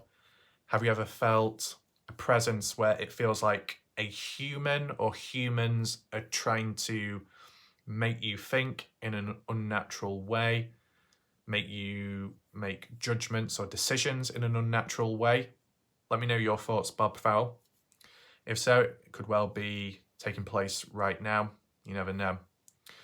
You know, sometimes it's noticeable, other times it's not, right? I guess it just depends what individual you're dealing with. Some do it smoothly, others do it recklessly. Maybe the ones that do it recklessly have a following, a backup to compensate for the mess and just use brute force to get people to think a certain way or follow a direction, a narrative, right? Because when it comes to going against a narrative or thinking outside of the box, that's where maybe you are met with most resistance. So possibly, Bob, yourself, you have faced a level of resistance when maybe thinking outside of the box. You may not agree with that. You might be truly thinking that by listening to all these rumors and suggestions out there and gossip, that is the facts, that is the way, that's exactly what's happened. I would see it more as thinking outside of the box, listening to other opinions. What's said there may not be 100% the truth, but it's listening at it from a different angle, different perspective, which isn't harmful. What can be harmful, though, is when rumours and ideas are worded into facts, stories, events, and actual timeline. You get what I'm saying? Has that ever happened, Bob Farrell, in your experience? Bob Farrell, when you have listened to rumours and suggestions, which you believe are rumours, how have you dealt with them? Have you transferred what you've listened to as a rumour into a fact? Or did you just throw it aside? Just to get an idea of how you deal with certain information and how things are processed and spread about, right? Even a level of manipulation can be implemented there. If externally you've got these characters out there, whether it be in Montello or maybe further afar, you never know, who are chipping on in with information, possible leads, gossip here and there, maybe more so in the past, but we do get waves, short bursts of them in recent time too. Would they be reaching out to specific individuals, selective? Those individuals out there that receive that information from those individuals do it because they know that that channel will be willing and accepting of it, even if it isn't the truth, because a channel out there may know it's not the truth, but see it as an opportunity to turn it into the truth, to change the story around. That's another form of manipulation, more so directed within the case. That level of manipulation, twisting the story, twisting events, wordings of stuff too. It can lead on to a knock-on effect of more manipulation down the line, in which then it proceeds from getting the story out there, which may be false, then kind of like, what do you call it? Spreading it as awareness in a positive way when it's meant in a more manipulative way. You get what I'm saying? And then that level of manipulation is trying to convince people that that is the truth. The manipulation could be persuasion, some more extreme with force, blackmail. But those that go against it, another form of manipulation takes place there. Emotional blackmail could be. Let's be realistic, okay? I experienced emotional blackmail when it came to the Kenny Veach case, the M Cave case. Just going to be realistic, just going to be honest. So when it came to Jeff Clark, some of you will know who Jeff Clark is. Purple profile picture with a J symbol in his profile picture. Jeff Clark has looked at the Kenny Veach M Cave case for years now, and he has been out there physically and documented it, which is all good. He's provided some important information and better understandings of the area. He classifies himself as level-headed and doesn't jump to conclusions. okay? For most part of it, a serious individual, but they know what they're doing, okay? No issues. But there was one occurrence, and everyone in the chat, make sure you're listening right now. There was one occurrence where, because I wasn't covering the Kenny Veach M Cave case because I was looking at Dylan Rounds, Jeff Clark did word it in such a way as, why are you looking at Dylan Rounds? It's not that interesting. It's basically, person's been killed and that individual isn't revealing the body. The end. Why not come back to Kenny Veach? It's more mysterious, etc. That was one method, right? And around that time, I guess it was to do with another missing person. Daniel Robinson, is that the correct name? Another person that went missing in some desert area, right? Correct me if I've got the name wrong. And because of that, don't know how fresh it was at the time, if I'll be honest with you. Maybe not exactly fresh. There's references made there, we should look at that. But, you know, you can't just suddenly abandon ship, right, and just go on to something else, because if you've got a certain style and it works best for you and the audience, you should stick with it, right? So there was that. And then there was another case, which I believe is the one now, yeah. A much older individual, out in the desert area, somewhere in Nevada it would have to be, missing for a couple of days. And Jeff Clark was like, you need to be covering this, you should be covering this. And I'm like, well, I'm looking at Dylan Rounds. I've got projects. There is stuff literally in my mind right now that I need to upload to spread awareness of Dylan Rounds and to keep the case alive. And basically Jeff Clark was saying how, you know, because you're not covering this case, the death of this missing hiker out there is on your hands. So basically Jeff Clark was blaming me for the death or the possible death of a missing hiker out there somewhere in Nevada just because I didn't cover the case in time, because I was actively looking at another missing person case of a much younger individual and trying to spread awareness on that. That's a level of emotional blackmail, Bob. Okay, Bob Farrell. Hopefully you listened then. Where you might be performing a certain action, you might have a certain direction, a certain mindset around a topic, a discussion, whatever. And because you differ from other people, and those other people have strong opinions themselves, which contrast with what you're doing, they may try to emotionally manipulate you, emotional blackmail, in making you feel bad for not thinking this way or not doing that. To the point where maybe if they push it, but you break down, you give in, you become submissive, and you listen to them. That's almost like the first steps of control. Other steps of control out there, some of the most manipulative forms, which I have predicted with time, is the method of the people that break you down are later the same ones to fix you and build you back up. That's one of the highest forms of controls. Does it apply in this case with Dylan Rounds? It could do. If people have been harassed, if you, Bob, have been harassed or threatened, or if there's anyone listening right now, because it might help you too, you've come across some form of harassment, maybe online or on a different platform, you come across some threats, come across some kind of drama, call-outs, name-calling, insults, big, small, extreme scale or small, it doesn't matter, it can happen. And if it's consistent, it can be wearing. It's the same process as if someone out there could be bullied psychologically, called this and that, worn down over time, a form of brainwashing, leads to a form of internalization within that victim that once has broken down is now a lost soul. Their guard is lowered, defense mechanisms are non-existent, they are vulnerable, anything can happen to them, they can be influenced, whatever. Now that original individual that broke that person down comes along and says, I'm your guardian angel, I'm going to fix you. Not quite in those words, but demonstrate it in actions. That individual can't think for themselves at that moment, so they will listen. They will look up to anyone else even if it is that one that broke them in the first place.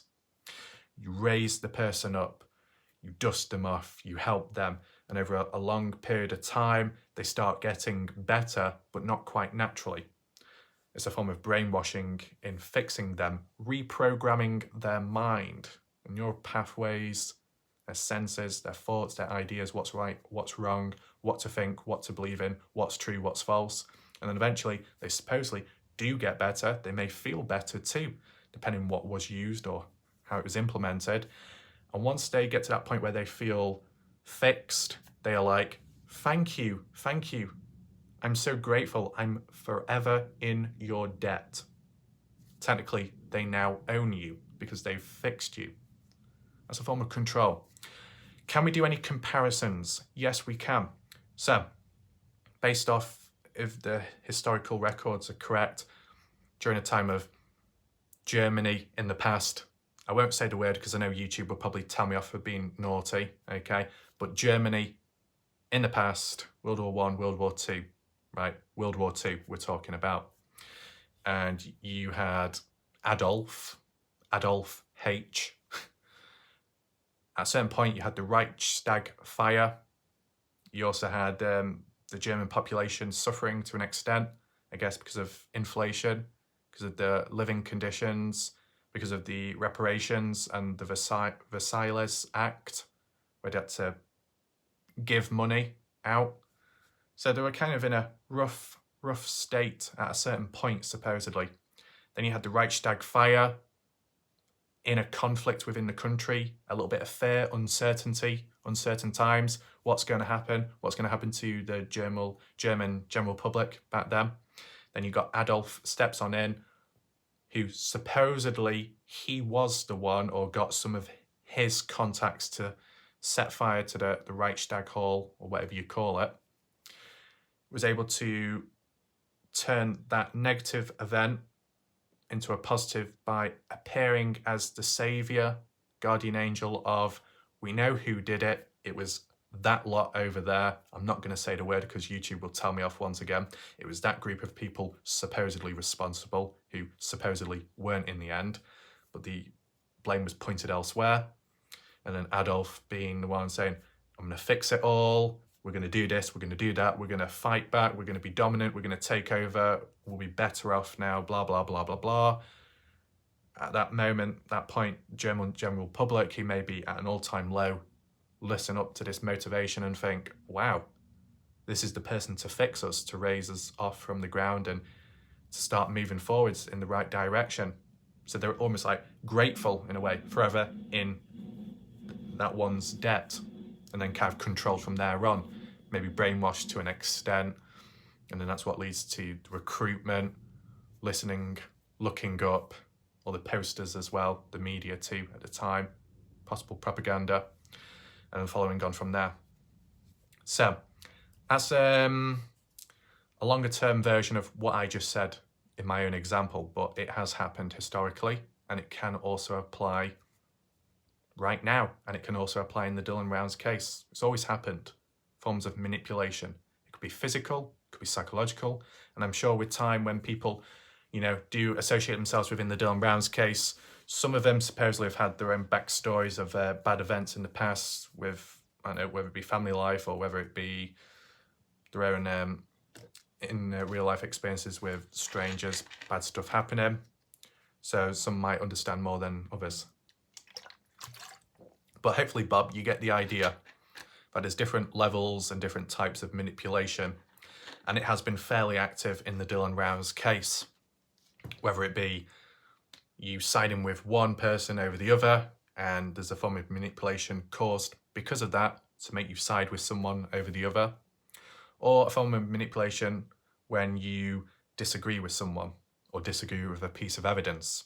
A form of manipulation may be used there to try and lure you back in, drag you back into believing in that story and narrative, okay? Physical, can't really say that, to be honest, because there's been a lot of talk, but it has been online. And I know people can say, well, that's silly, that's pathetic, not much action happening. But then you could also counter it and say, well, maybe, even though you could say it's very petty and you've got all this drama, maybe it's a positive that it hasn't become physical yet. Been a lot of talk where in the past you supposedly had Ty Corbyn meeting up with pancakes, and then at another point Jim Terry wanting to meet up with pancakes so they can have it out in words. Did it ever happen? Has it ever happened? No. All talking, no action. Cowardly behaviour, some people could call it. But at the end of the day, it's kind of a positive, but it's not led to anything physical, right? I know some people have said that families have been dragged in, people not even associated within the case have been pulled into it all, the mess. Is that a form of manipulation? Well, it could be, like where an individual might say, well, if you don't change your ways or if you don't back down, then this person gets it or that person gets it. That's a form of manipulation too. So there's a lot of unnatural stuff happening within the Dylan Rounds case.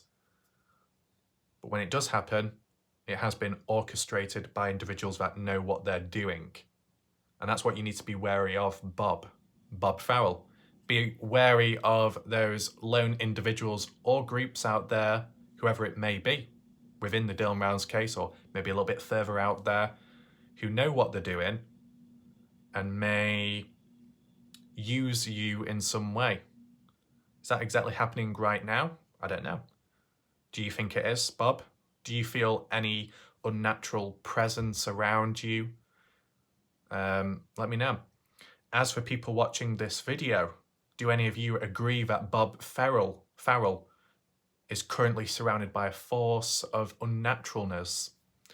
Do any of you feel that Bob Farrell is surrounded by a level of manipulation or potential manipulation that is underway? Let me know. Now, just let me know another thing, Bob Farrell. Was it your choice, let's say, to create your YouTube channel and set it up and upload videos? Was that your choice, or were you advised to create your own account and channel? Feel free to explain all down below. Feel free to answer all these questions. Is it by choice that you wanted to do what you've done? If so, fair enough. If someone advised you to, who was it? And why? Do they have a reason for that, for why they wanted you to upload? Okay. What we have seen though, just in general within the Dylan Rounds community, because it has been a breeding ground for new channels appearing and people showing up out of nowhere, right? And maybe some already set up channels coming on in, but then deciding to start make videos. What I've noticed as for a pattern is, in the early days, all these people close together, tight-knit community, whatever, kind of broken apart since. Some have imploded on itself, others have branched off, started their own independent channels and coverage of true crime or other random topics, hangouts, little chats, live streams, whatever it may be, okay? Was that by their own choice? Well, it seems like it. Few channels out there you could say have branched out independently but are doing it on behalf of somebody else. So like maybe some of Salty Pancake's viewers who may have started creating their own channels, dedicating it to Pancakes or as a backup or reposting or resharing or spreading awareness of Pancakes. Independent actions, but still possibly under the influence of one's master, following out on his orders, his behalf, or maybe thinking for yourself, but emotionally connected to Pancakes to honour him, to impress him, right? That could be one way. What about Betty Hayward? Okay, Betty Hayward has her own channel. Majority of her content is dedicated to Jim Terry, Mr. X. Is she independently doing it herself? Yes, from the looks of it. Is she brainwashed, deluded in a sense where she's acting on behalf of one's own orders? I don't think so. I mean, I guess one thing you could say, Betty Hayward has done like edits, like little mashups of highlights of clips, funny moments of Jim Toe Mr. X. Jim Toe Mr. X has approved of it over time, so good terms. No copyright issues there. So in line with one another, Cavalier Cow, Kaylee might be with Salty Pancakes, you know, where the original supports and approves of what this other individual is doing who's associated with the main channel, who's branched away and doing their own channel, but still referencing the original channel. Does that make sense? What I would say, when it comes, this is from my personal point of view, okay? This is what helps me able to identify what is what, okay? So make sure you're listening. Don't click off yet before you start getting misunderstandings of what was said just before. Make sure to stick around. If you've got someone like Kaylee, who's got their own channel, whether it be on YouTube or Rumble, doing their own videos, maybe a fair portion could be dedicated to pancakes or including pancakes in some way. Then you've got Betty Hayward, who's got her own channel. I feel more so when they visit my channel at a point in time, whenever, during, let's say, a live video premiere, their outwards behavior determines it all in my head, okay? So under the conditions, what they're under, who they look up to or who they interact with and associate with, when it comes to putting that aside and just being one's self, I can see it clearer, okay? So you put my channel in the middle, which isn't dedicated to Jim Terry or Mr. X, virtually not at all. No like link, no bending over, no come on here, let's interview, none of that BS, okay? Not associating with Jim Tay, Mr. X, nor not associating with Salty Pancakes and that crew, okay? In the middle, neutral, more focused on Dylan Rounds for most part of it. If Betty Hayward comes on in, if Kaylee comes on in, how do they behave and perform there? Well, I've seen it myself. Kaylee hasn't caused me trouble. I appreciate that. But her behavior from how she may act on her channel in her natural habitat kind of drags on over to this neutral habitat. A level of being argumentative, a little bit disruptive, not maintaining a level of focus to do with Dylan Rounds. So like, it can apply to others as well, okay? But Kaylee has made herself more known compared to other people who may be watching quietly. I mean, Kathy Waters is another good example who comes on in similar energy behavior as she may be from Pancake's channel. Very biased, argumentative, typing in caps, attitude issue, the lot. And that's more so towards me. So a bit problematic there. But still not that true focus to do with Dylan, okay? So basically, that side of the room, some of those independent channels bring their behavior over to here. When it comes to Betty Hayward, regardless of what she does on her channel or who she associates with, when she's been on my channel, the way she behaves and acts is like she's being herself. She's not dragging anything over in that sense. There might have been the odd time recently, but I think she was defending herself or defending a certain point made. But most of the time when she does come on in, she's either just laughing about, got a good sense of humour, not really being argumentative at all for most part of it, not being really disruptive either. Sometimes she said she's just quietly watching in the background, reading the chat, but not like spamming the chat or anything like that. So that's good, okay? Once again, Betty Hayward not causing me any issues whatsoever. She's never caused any issues towards me, so that's good of her. But as I said, Kaylee hasn't really caused me any issues either. Unless there's background stuff going on, you never know if there's like messages passed on behind the scenes. You never know.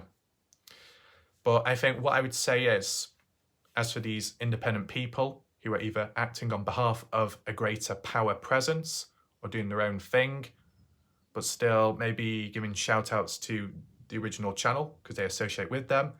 When they do come on over to a neutral channel, Betty Haywood isn't disruptive. Betty Haywood doesn't drag on whatever she does over there to here, which is good. That's a positive with Betty Haywood. Kay Lee, her character, her personality and behaviour, drags on from where she came from over to here, which is a bit problematic. Okay? If you don't understand what I'm exactly saying is, if you had someone that created a disease and they come on over with it, it spreads. Not good. Whereas if you had an individual that created a disease, well, it probably sounds insulting that, to be honest, but just think about it. Someone that created something maybe not too good and they came on over, but they did not bring it with them. That's good. They didn't drag others into it. Okay, key symbolism. That's not bad. Okay. Hopefully Betty Haywood understands that, or anyone else in between. It's not meant as an insult. It's like natural behaviour, being oneself. You see it more in Betty Haywood when she's here compared to other characters from different audiences that come on in. Those that come on in from elsewhere, do you see their true side of them? Or is it still mirrored from how they act elsewhere? That's how it seems to be. If you disagree, feel free to make your points now. Let me know what you think, Bob Farrell, about that example. Yeah, it can apply wider and further, but I just wanted to use a small one on the spot. Does that tie in there with the manipulation part? Now, I kind of like branched away from that there, but if we're linking back to the manipulation, okay? If you're a smaller channel, you're more likely to be manipulated. If you have a smaller audience, you're more likely to be manipulated. I think that's one of the main factors. If you don't have as much of a following or backing, you're more likely to be manipulated and controlled because there's not as much of a defense system.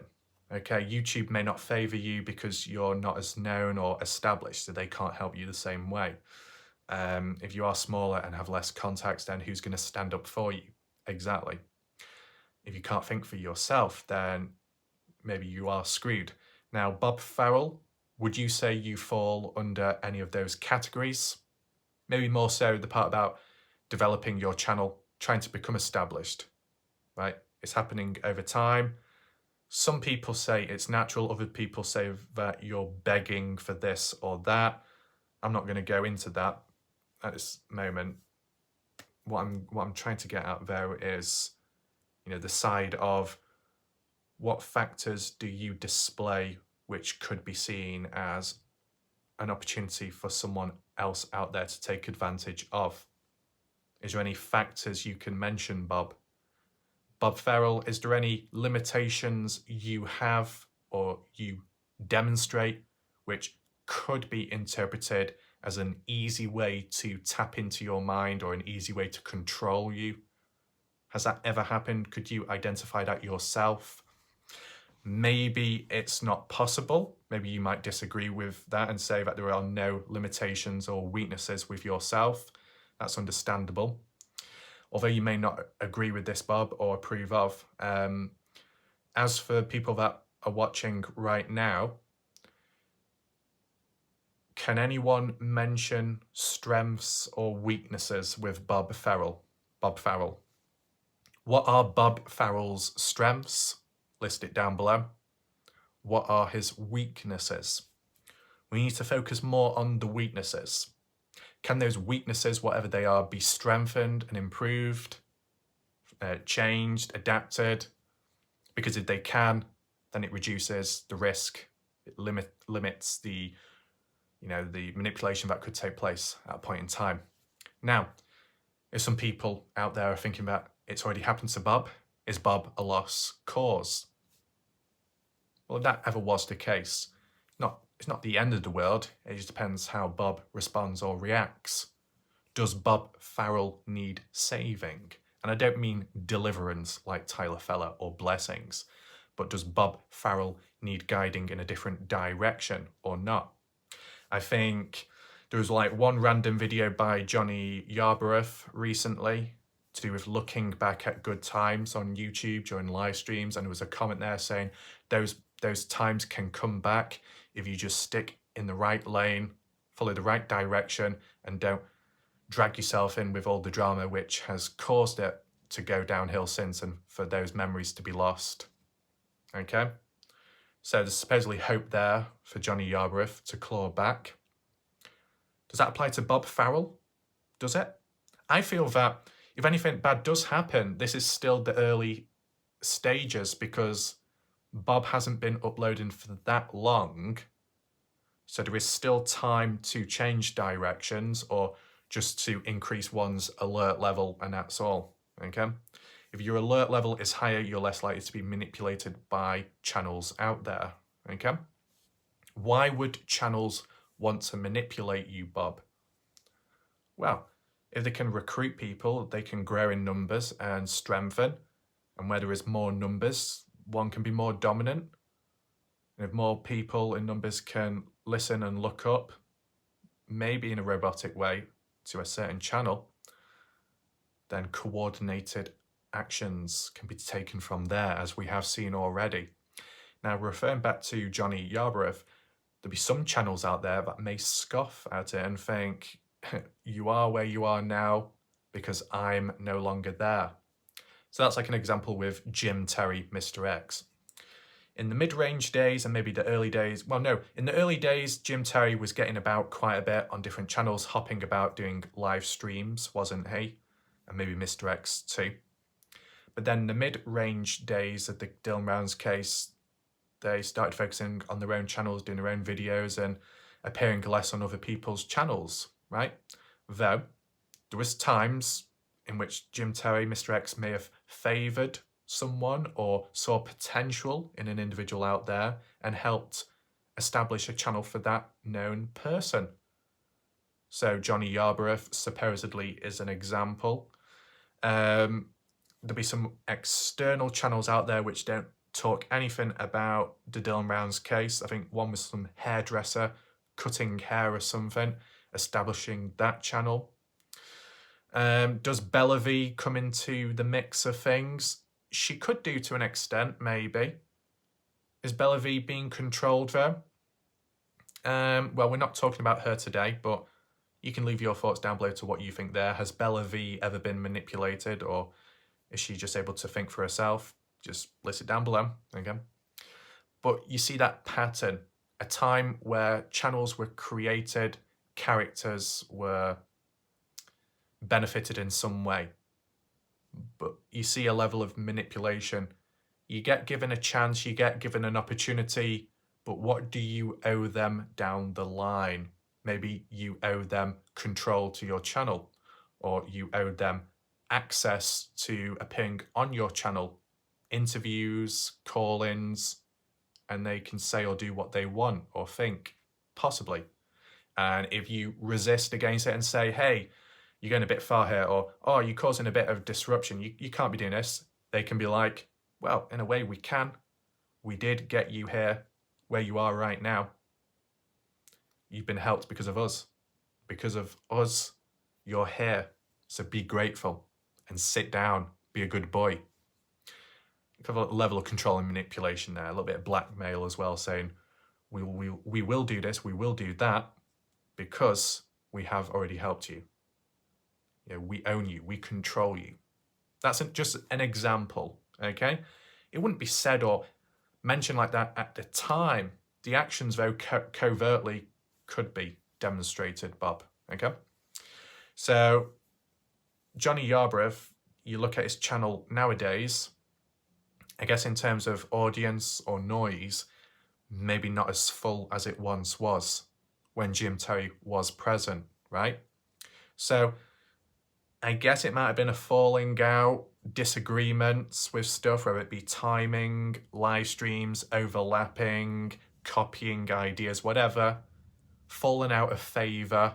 Jim Terry, Mr. X, I guess disappointed in Johnny. Walk away. And that is the key period, and it can apply anywhere else with any other channels out there, anywhere, any place, any time, where that walking away, almost like separation and anxiety. Who walks away? Who suffers the most? Well, in that situation, it wasn't Mr. X or Jim Tay. They moved away, moved on to their own things, focused on what they're doing. But maybe Johnny kind of was impacted negatively in some way. Massively, I don't know, but to an extent, let's say statistically, okay? Then it leads to that point where you think, oh, I'm actually worse off now than what I was to begin with, in a way.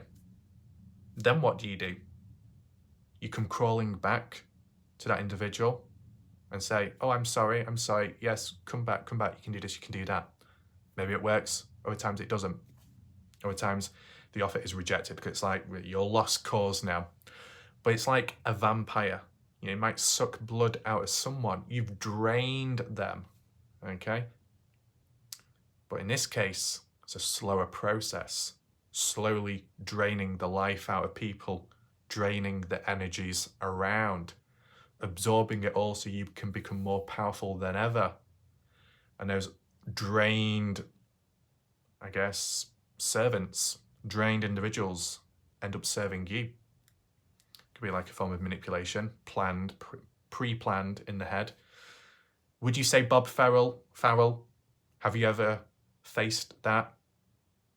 Bob Farrell, linking back to how it all came about, your channel and your videos being set up in place. Even though it's still early days, if you were able to progress onwards and develop your channel even further, has there been a certain channel, a certain person out there that has put you in a position to grow your channel to a point where maybe down the line you owe them? Let me know your thoughts. Are you in that position or not? If not, good. If you are, then it's worth just being aware of the draining effect down the line of where maybe you could be worse off down the line than where you are right now, okay? Because it's happened to other channels.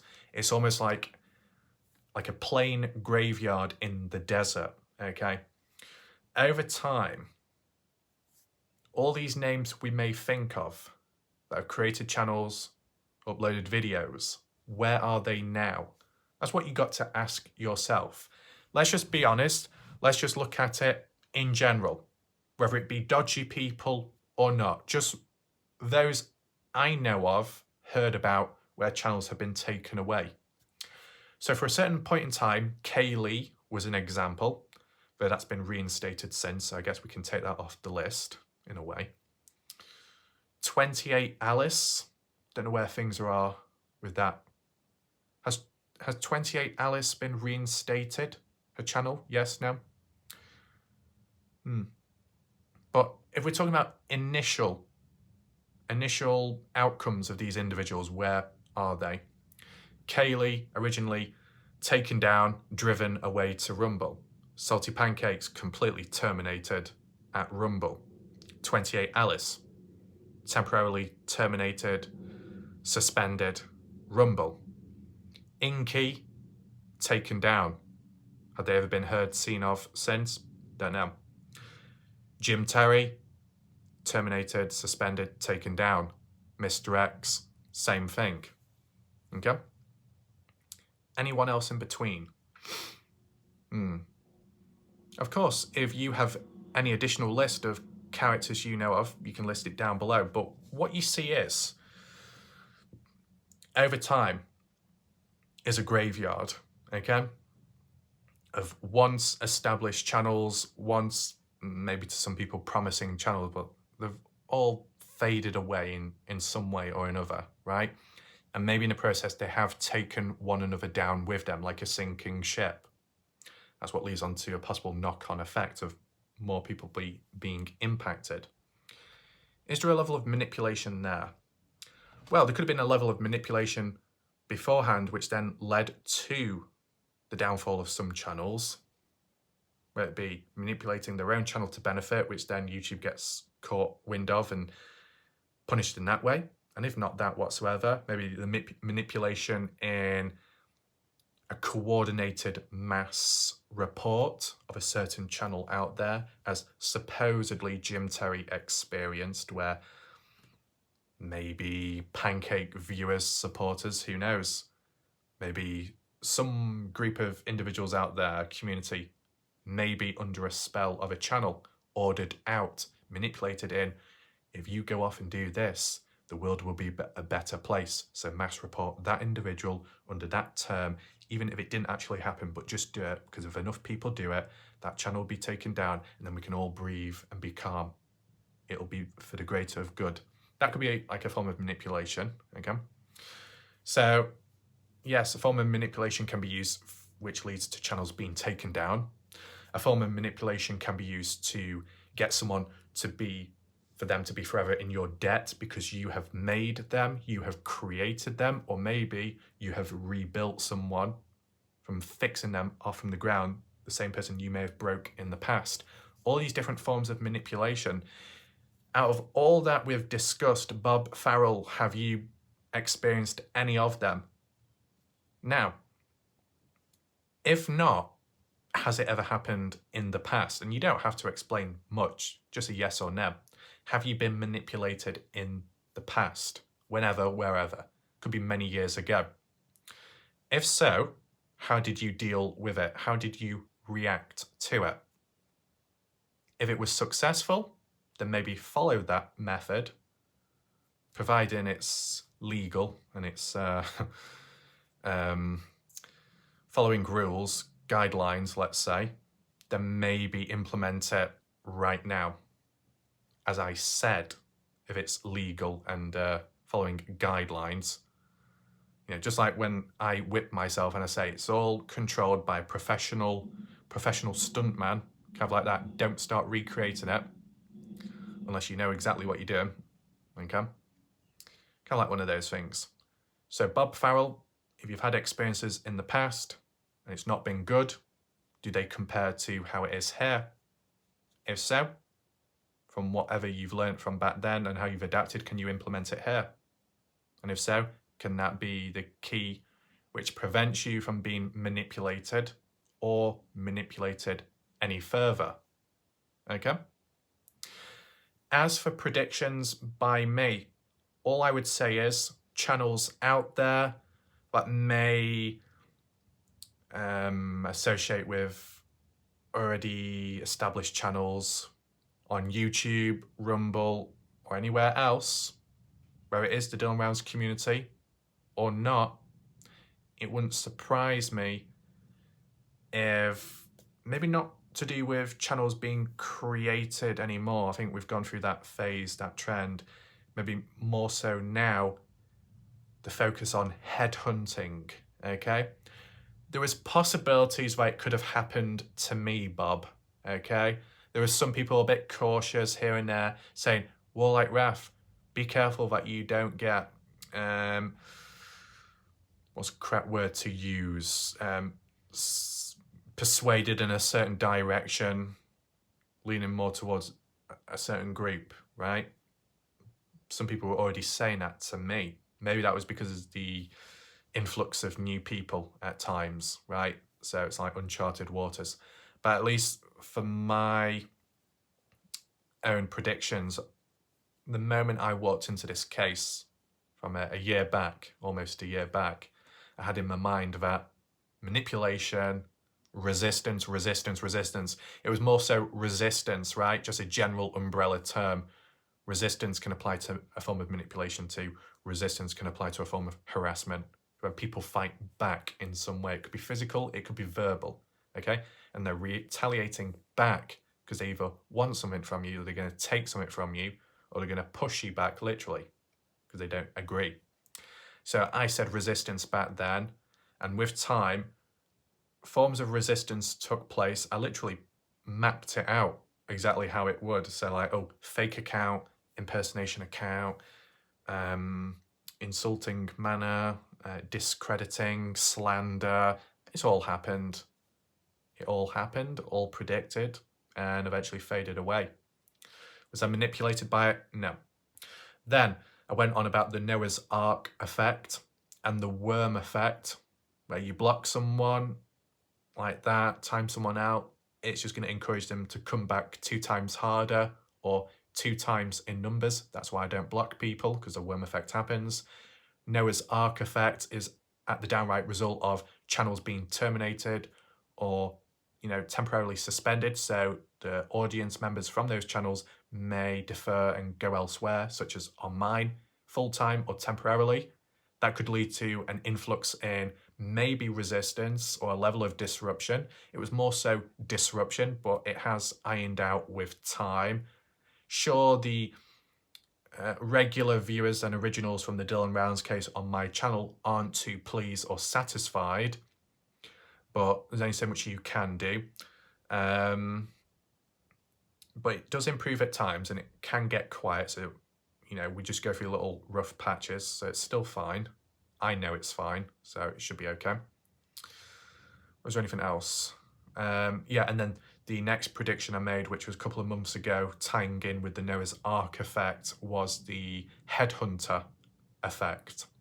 Headhunter effect is the time and period where a channel might send out minions to then try and recruit someone, cast them under their spell, lure them in, so they act on behalf of that channel, right? That's like a form of manipulation. So we've had it where maybe channels out there have helped set up and develop like not known nobodies to then have a channel and have a platform. They now own you. That's taken place. That's gone by now. Maybe the new method now is headhunting, recruiting these people in the background here and there. Well, I'll take you. Oh, look at your channel. You are kind of established, but I think I can worm my way into you, get you in good books. So you favour us, we'll reel you in. It's kind of like the drug dealing county lines in the UK, where you help someone out, you might give them something, you might give them this. And once you figure things out, oh, you're now under their spell, they own you in a way. Other times, longer terms where you're not quite aware, you get dragged into something, you might then become the main face of all the media distribution, acting on their behalf, doing this, doing that, uploading this video, that video, posting this information, resharing that from what they tell you to do. And then maybe you do find out and think, oh, what am I doing? How did I get here? That's an example of what could happen in the Dylan Rounds case, okay? So, Bob Farrell, if you have been in any of those situations or have already gone through them, what's going through your mind right now? Let me know all your thoughts down below. It might take some time for you to watch this or to rewind and answer all the questions, but it can help develop a better understanding to the position you are in. As for my predictions towards you, I wouldn't be surprised if people do try and target and manipulate you and try to control you to be a certain way or cover certain stuff, talk in a certain way, right? And more so information with Dylan Rounds. And with that level of potential manipulation, which you might not be aware of based off my prediction, it then could lead to further tension and friction with the Dylan Rounds family down the line. And then you're kind of stuck in a rock and a hard place from both sides. One may own you or can blackmail you. The other side doesn't approve of your actions and what you've done, and they may follow that up. Is that through legal action? I don't know. Or it could be not as serious. But, being stuck in a rock in a hard place, a bit messy, okay? So my predictions are based on the fact that it wouldn't surprise me if this happens, followed by that. Not that it's 100% going to happen, but it just wouldn't surprise me, because everything what I've mentioned in this portion of the video today has been documented and, has happened throughout time. And I'm sure, people watching will get an idea too. If I do need to clear anything else up in the comment section, I will. But I think we'll leave it there, to be honest, okay? This talk was still relevant to Dylan Rounds because it's how information can get about and how the case can be shaped, right? So if you do have any additional questions, whether it be you, Bob, or if it's anyone else, list it down below. If that rumor was true that supposedly Bob had a stroke, then yes, this talk is a bit awkward and a bit of a waste of time. But you know, it did come from Jim Terry's mouth, supposedly, so maybe it's not as bad as you think. Time will tell. Maybe it's already been explained in the chat and cleared up. I'm not going to know, but I will know later. Okay? So thanks for watching the video and being patient, waiting, you know, getting up to this point in the video. We'll see what happens next, see what needs to be covered next. I do feel like edging towards a checkpoint. So ZX0, as I said, if I feel like I'm reaching a checkpoint, and once I've got to that point, then I can think a bit more openly, and then I can look at a different case and do it efficiently, like Kenny Veach looked back at that, as you suggested.